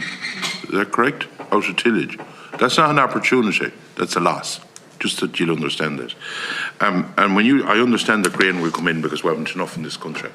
At the moment, you're talking about increasing tillage. Again, the dairy sector that will give €400 a hectare. Increasing, again, basically solar farms and all of this. So where do you see this expansion coming when we're losing farmers? And why, as a minimum, you talk about Bord Bia, why as a minimum when you listen to the different organisations that came in earlier? At the moment, if I used angel dust, I'd be locked up with an animal, right? But you know what? The guys in America can use it and they can send their stuff in. Why isn't it cleared that genetically modified, as been said by the groups earlier on, genetically modified grain is marked genetically modified clearly as, again, the grain that's grown in Ireland? Why isn't that done as a minimum requisite, first of all? And second of all, in my opinion, if the budget doesn't deliver for grain farmers, because let's call a spade a spade. If you have the derogation pressing on one side, the dairy farmers are looking for more land, there's no point in saying they're not, and the pressure on land, there's forestry crowds coming in trying to buy land, there is investment companies, there is, as I said earlier on, the solar farms, and the pressure on land, I didn't see any more of it made in the last few years. So the pressure that's on it is ferocious. So what I am saying is the department needs to put a budget to make sure that those farmers are kept going, or if they don't, everyone will lose, they're gone and they're out of it. Do you not agree? Very briefly, because we're running out of time, if anyone for a quick answer. The Bord Bia one anyhow, the genetically modified, someone might address that. So firstly, there's a very strict regime in relation to the rules and requirements regarding imports of feed into the European Union. And GM feed is allowed to be imported, and there are specific rules around the labelling of feed. Where is the increase for tillage going to come from? There is no doubt that there has been, the access to land was identified as a significant challenge for increasing the area under tillage crops. But ultimately, the decision to invest in tillage rests with the farmers themselves. So what we need to do is we need to give confidence to the sector. We need for people to think that there's an opportunity and a future in that sector. Of course, supports will form a strategic plank of that. But there were also other things that we were doing, and one of the areas that we tried to do was to consider the supports around nutrient importation schemes in August 24 and enhanced nutrient storage, basically for farmers, dairy farmers, that they could, and other farmers, that they could store slurry rather than having to rent more land. So I suppose I need to move on to Deputy Clear. Yeah, thanks very much, Look, and it's unbelievable what I've just heard in terms of the viability and of the. I mean, would you invest in a sector that's not viable, in a business that's not viable? It's a yes or no now because I'm conscious of time. Like, if a business wasn't viable, would you invest in it?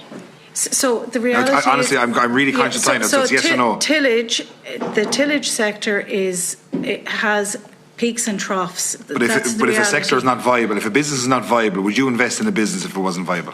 I wouldn't. Would you? Whilst there have been a reduction in the I'm really conscious of time. You say yes or no. Listen, this isn't about what I do. We'll move on. About 1,500 farmers. We heard from the last speakers. About 1,500 farmers out have exited tillage farming since 2022. Right, 1,500 farmers. By the time we sit here next week, there'll be another farmer not doing tillage anymore. And that's not just a hit on the agricultural side. That's hitting every community right across rural Ireland, even especially where I represent in Carlow and Kilkenny. And my question is, what is the department going to do to support these people? And more importantly, what is the department doing to support new farmers entering the tillage sector? Because if we've 1,500 people leaving, how in the name of God are we going to attract people into the sector? So, yes, the number of farmers has declined. That has been in the main. We have figures here that it's the smaller farmers that are leaving and the bigger farmers are getting bigger. The area under tillage has increased since 2020. So there's more tillage now. What's the current area under tillage at the moment? 360. So the current area is 335,000 hectares. And we want to get to 400,000 hectares by 2030, am I right, Senator? We need to get the target. Do you think that target will be met based on current trends and projections? Well, I think, there's a lot of work being done to try and reach that target. Like, we have a food vision tillage group there at the moment. That group was set up back in 2023 to set out a roadmap for the growth and development of the sector to 400,000 hectares. That's a very detailed report. It covers over 70 different recommendations across a range of different teams. I acknowledge a lot of work has been done, in fairness, behind the scenes. But do you think we'll hit that target of 400,000 in 2030?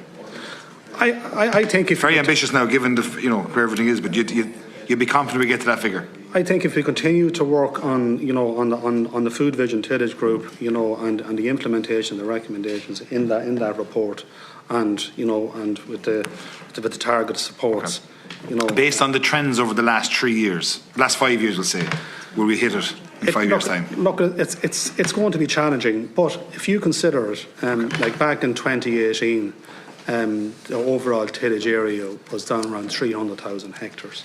That area has increased to 340,000 hectares between 2018 and 2022. And we're after experiencing, 3 of the most challenging years for tillage farmers, 2023, 24 and 25, and the area has remained stable. And I think a lot of the supports, that has been put in place over the last number of years, they have been widely acknowledged. So just on the maths, from 2018 to 2026, we've gone from 300,000 hectares to 340,000 hectares. And the ambition is to go from 340 in 2025 to 400,000 in 20. Okay. I'll move on.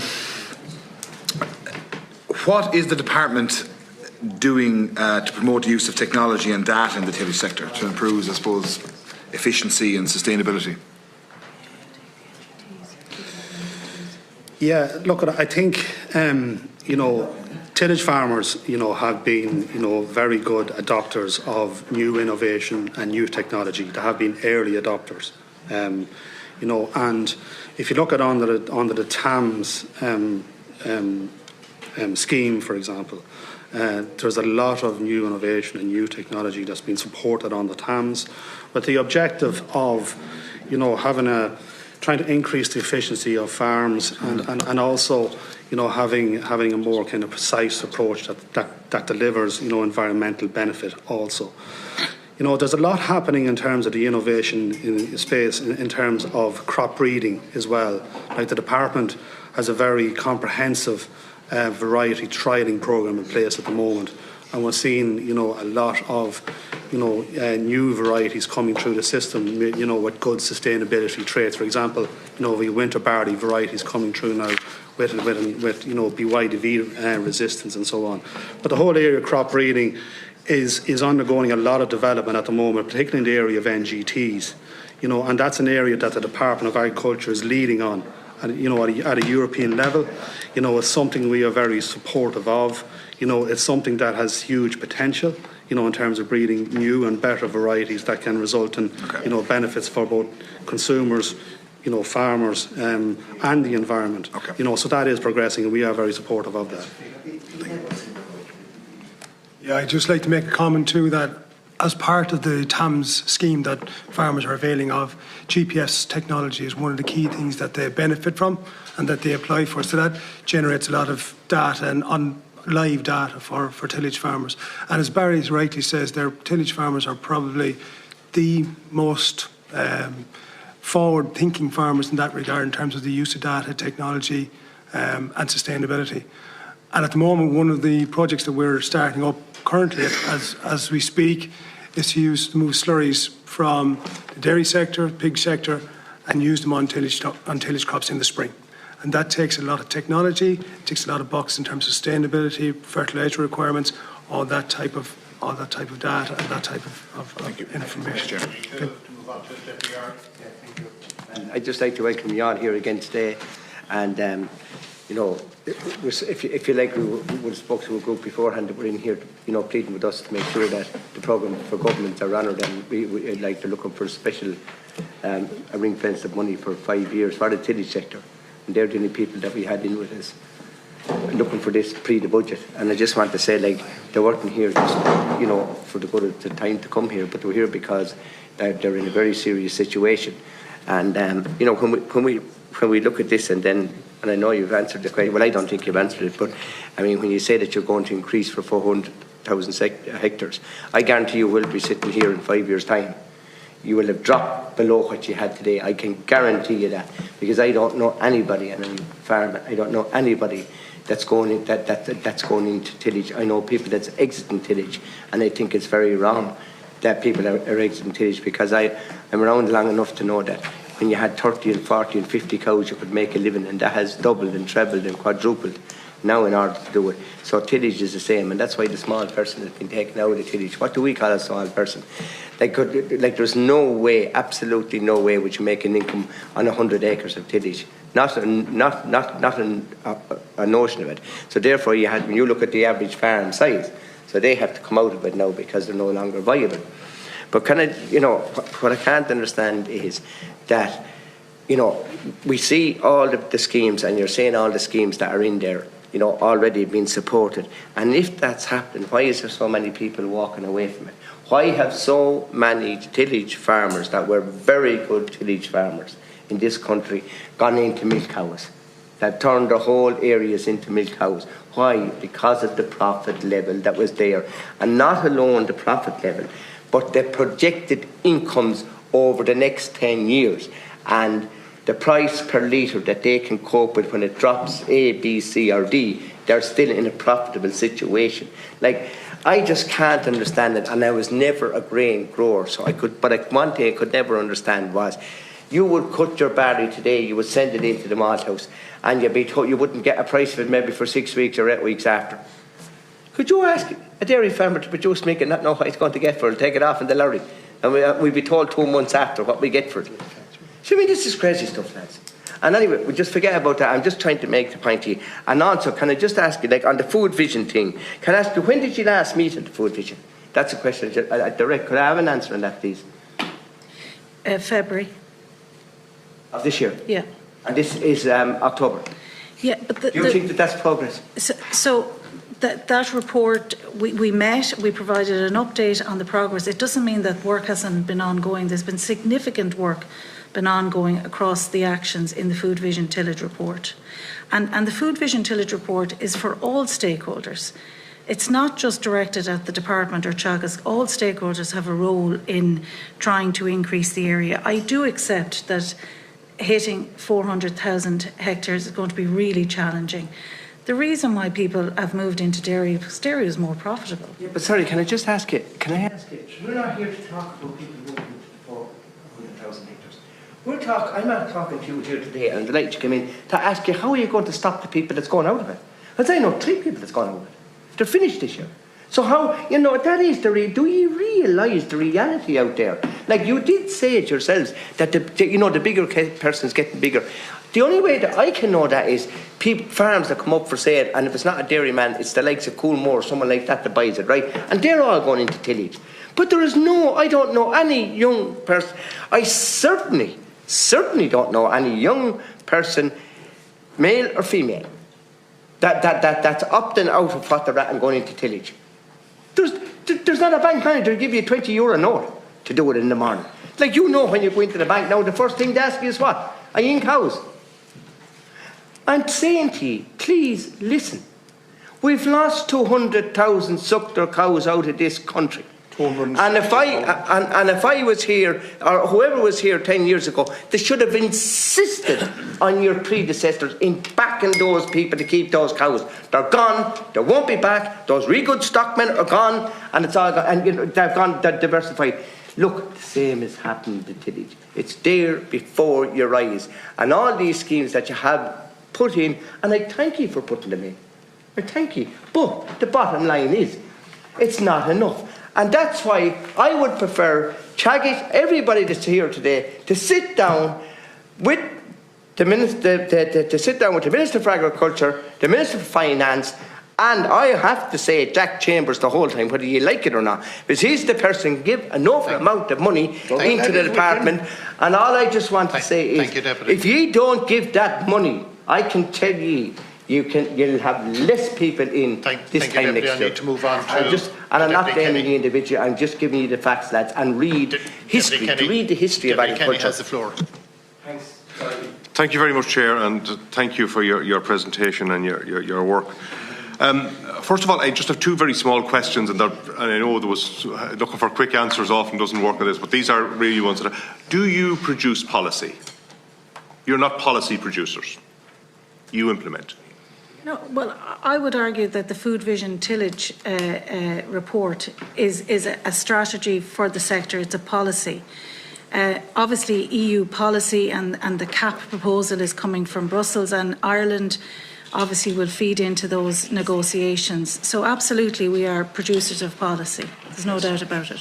Okay, so you're producers of policy, and that policy is to try and advance all of the various sectors. And there was pressure was on a few minutes ago, in regard to, would you invest in something that's not viable? And I think that's quite an unfair question, because really what we need to do here is to try and make the sector viable, try and work together to try and develop and support a sector to become viable. I think that's really what we need to see happen.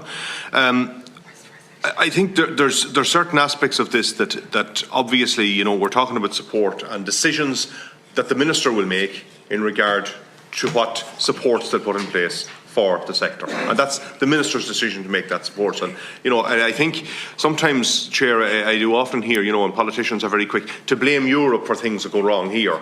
And sometimes around this committee, people are very quick to blame the department and everyone else for things that go wrong.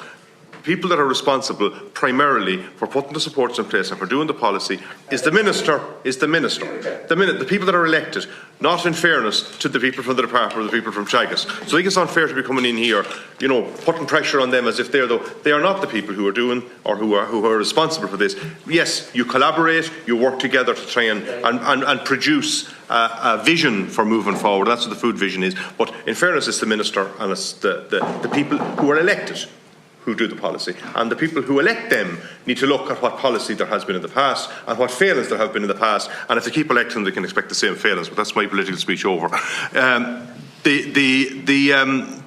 The issue here, and I was just taken by, I think, is in the Teagasc piece in regard to the profitability, and the most profitable crops being the protein crops, and yet they're the ones that you're saying there doesn't seem to be as high a market for. And I'd just like to tease that out a little bit. What and why and how do we develop that a little more? Because one of the things that we see is that a lot of the proteins are being imported for feed, etc., from other countries. I take it that's because they're cheaper. and they're cheaper for the farmer to purchase those to use them? Please. Yeah, it's two ends to that story, really. From the point of view of cheaper, yeah, the soya sets the price. So internationally, soya sets the price. So the price of native Irish proteins here is based from soya. So that has to be. The second thing, I suppose, in terms of feeding, say, the likes of beans. Beans have an upper limit of how much you can actually include in diets.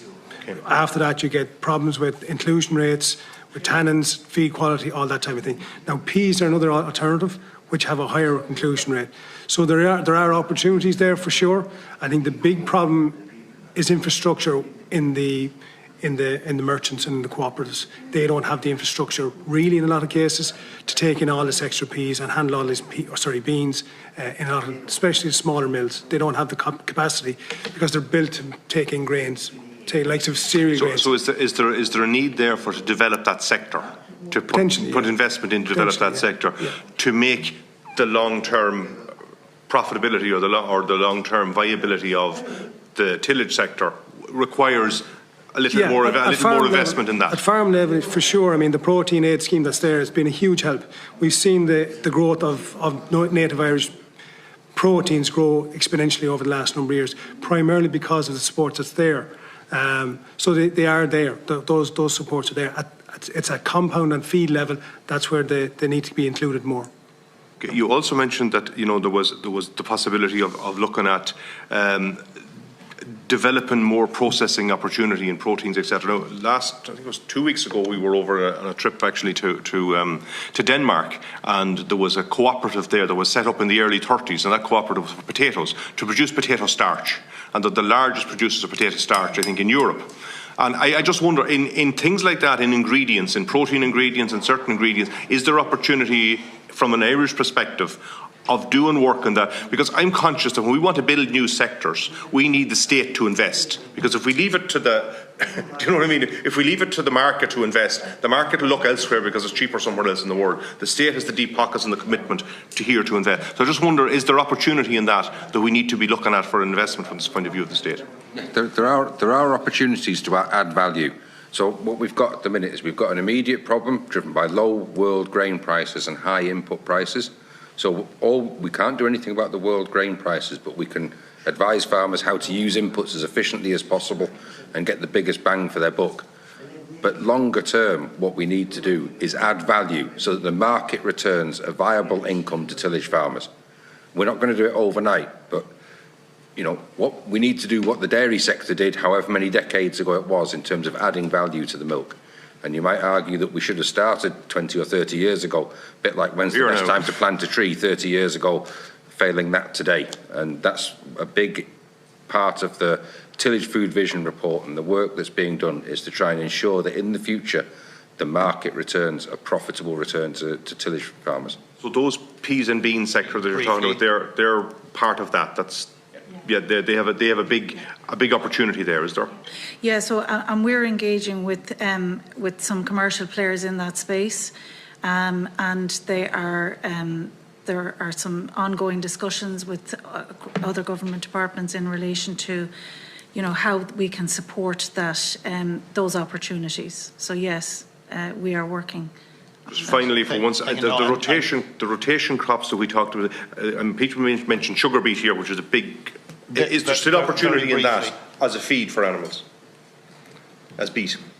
Yeah, there is actually a grower here in the audience here who grows sugar or fodder beet for an animal feed as well. But again, it's a very limited market because the technology that you need to feed that crop to animals is different than feeding grains.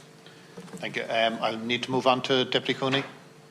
Thank you, Chair. And again, look at that, thank you for coming in. And as far as I can see, from we're listening here today, we seem to have a crisis in the tillage farming. Just one question there. Under the Climate Action Plan, it was outlined to increase the tillage area to 350,000 hectares up to 2025. Has that been achieved? Just 335,000 hectares, but that excludes potatoes. So if you include potatoes, probably another 9,000 hectares on top of that. So we're probably over 340,000 hectares. So we are still behind target, and we're hoping to increase it to 400,000 acres by 2030. Yeah. Well, what has been said here today, that poor policy support has led to long-term decline in tillage farming. Is that true or false? So I don't think that's necessarily fair. The reality is the tillage sector has received significant supports down through the years, and this government has committed to supporting the tillage sector in its programme for government commitments. The reality is that the tillage sector is very much exposed to world commodity prices, and they're trading grain on those world commodity prices, and the vast majority of the grain is going into animal feed. And that is a challenge. And tillage has good years and then it has bad years. Unfortunately, we're on the back of 3 particularly bad years. But are we optimistic for the future? We are. Do the stakeholders believe that there are opportunities for the sector? They do. They have put down what we collectively believe is the pathway to maximising the opportunities for the tillage sector. Like for me, my glass is always half full. I want us to be able to, and it's clear that, you know, supports will be important in meeting those climate targets. But there are other things that we can and are doing. We've mentioned a few of them here today. So look, she's a concern, and the other thing this way is the costs. Costs are just crazy, and unfortunately the tillage farmers are not able to make living out of the tillage farm because of the costs and, of course, the criteria.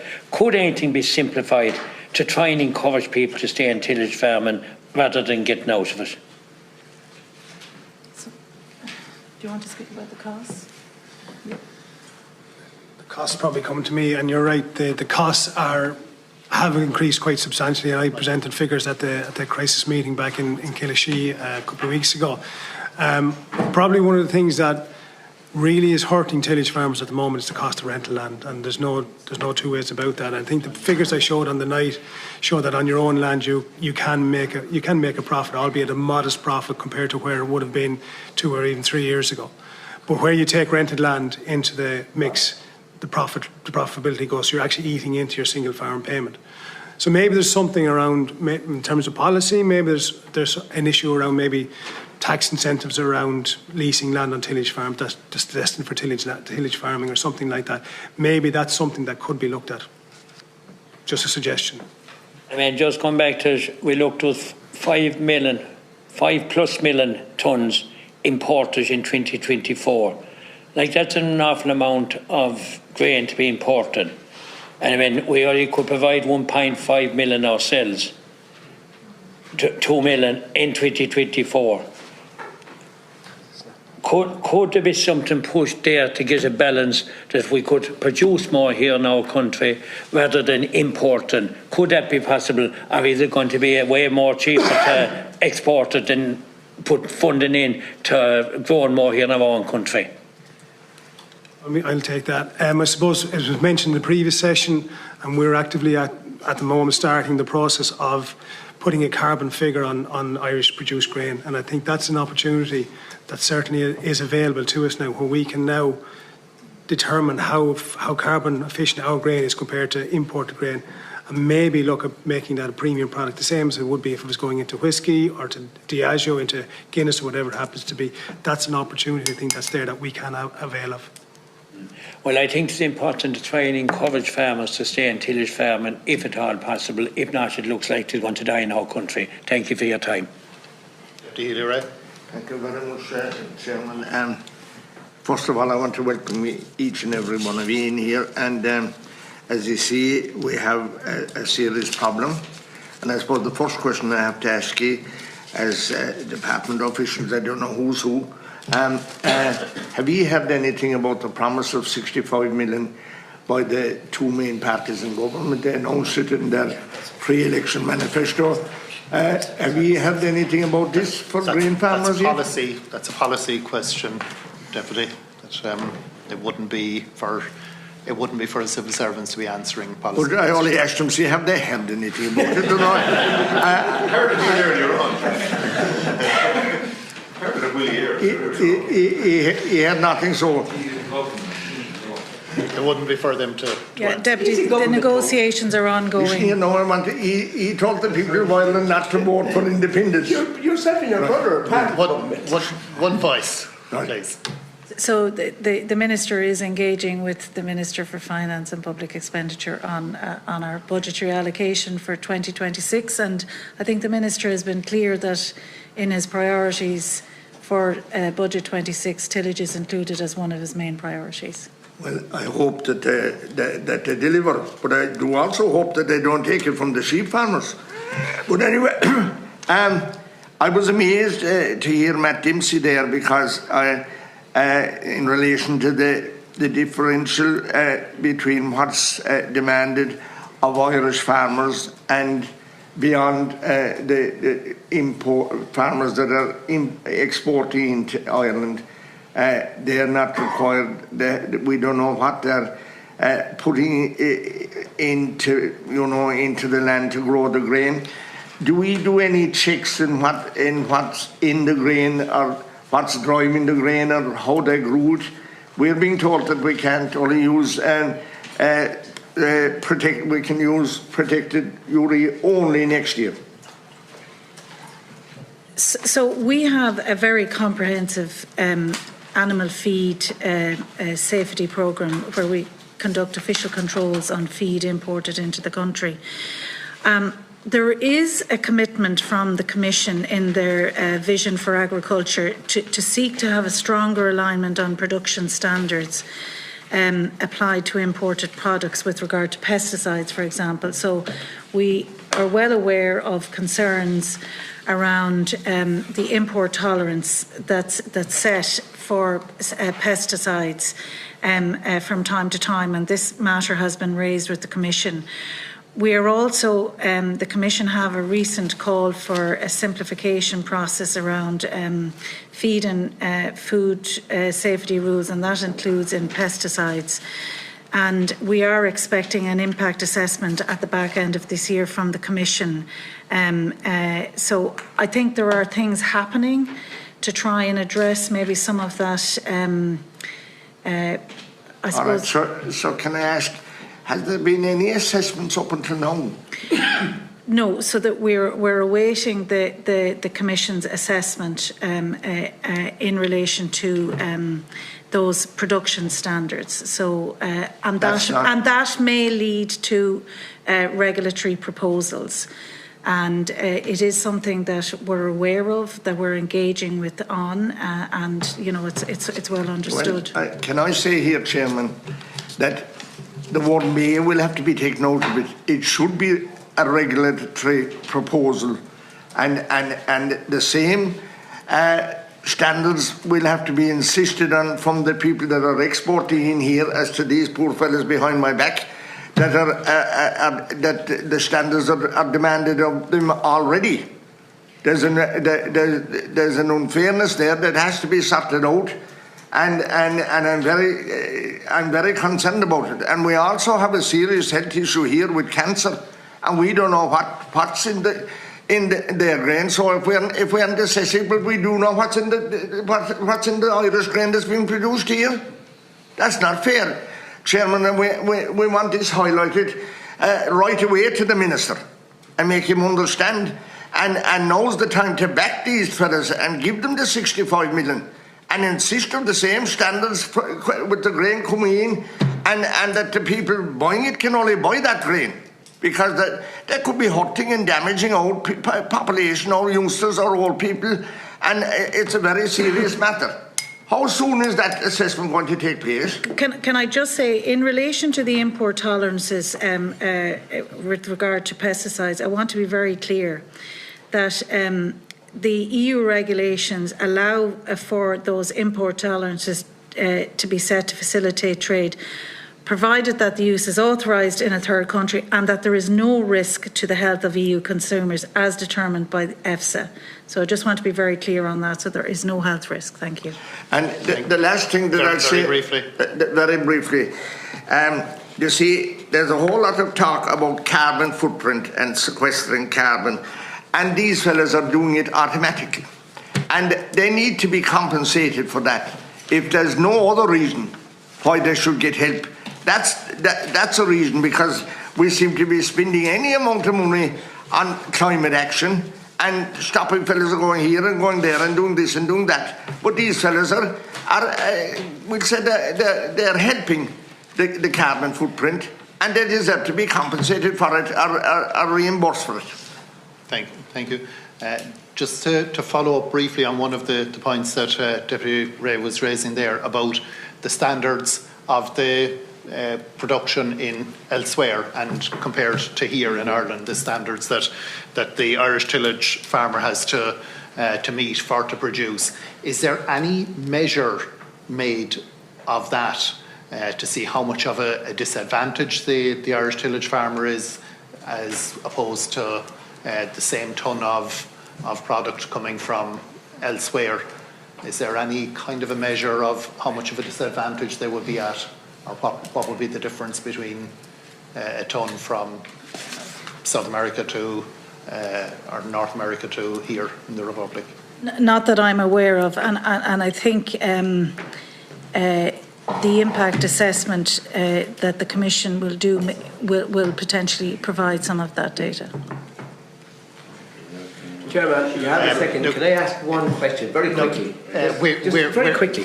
It's not even a question. We're finishing at 6. Yes. One second. I'll only be 1 second. That's all. Let's just ask you. You must have been taken by surprise when the previous Minister for Agriculture had to announce 30 million. You know, in such at such short notice, in order to encourage people to put seeds in the ground, as he says himself. You know, that was the crisis situation. If he didn't do that, there was going to be maybe hundreds of acres of land left idle. It just wasn't going to pay a farmer to do it. So that's the crisis situation that we came from. Just one question, and it's probably not cheap, but it's Europe. Like, how in God's name can someone know in a third country whether someone sprayed X, Y, and Z on the grain when it's landing in a boat of 3 or 4 months later? Like, there's a lot of things that people aren't supposed to do in some of them countries, no more than cattle, tagging, traceability, all that.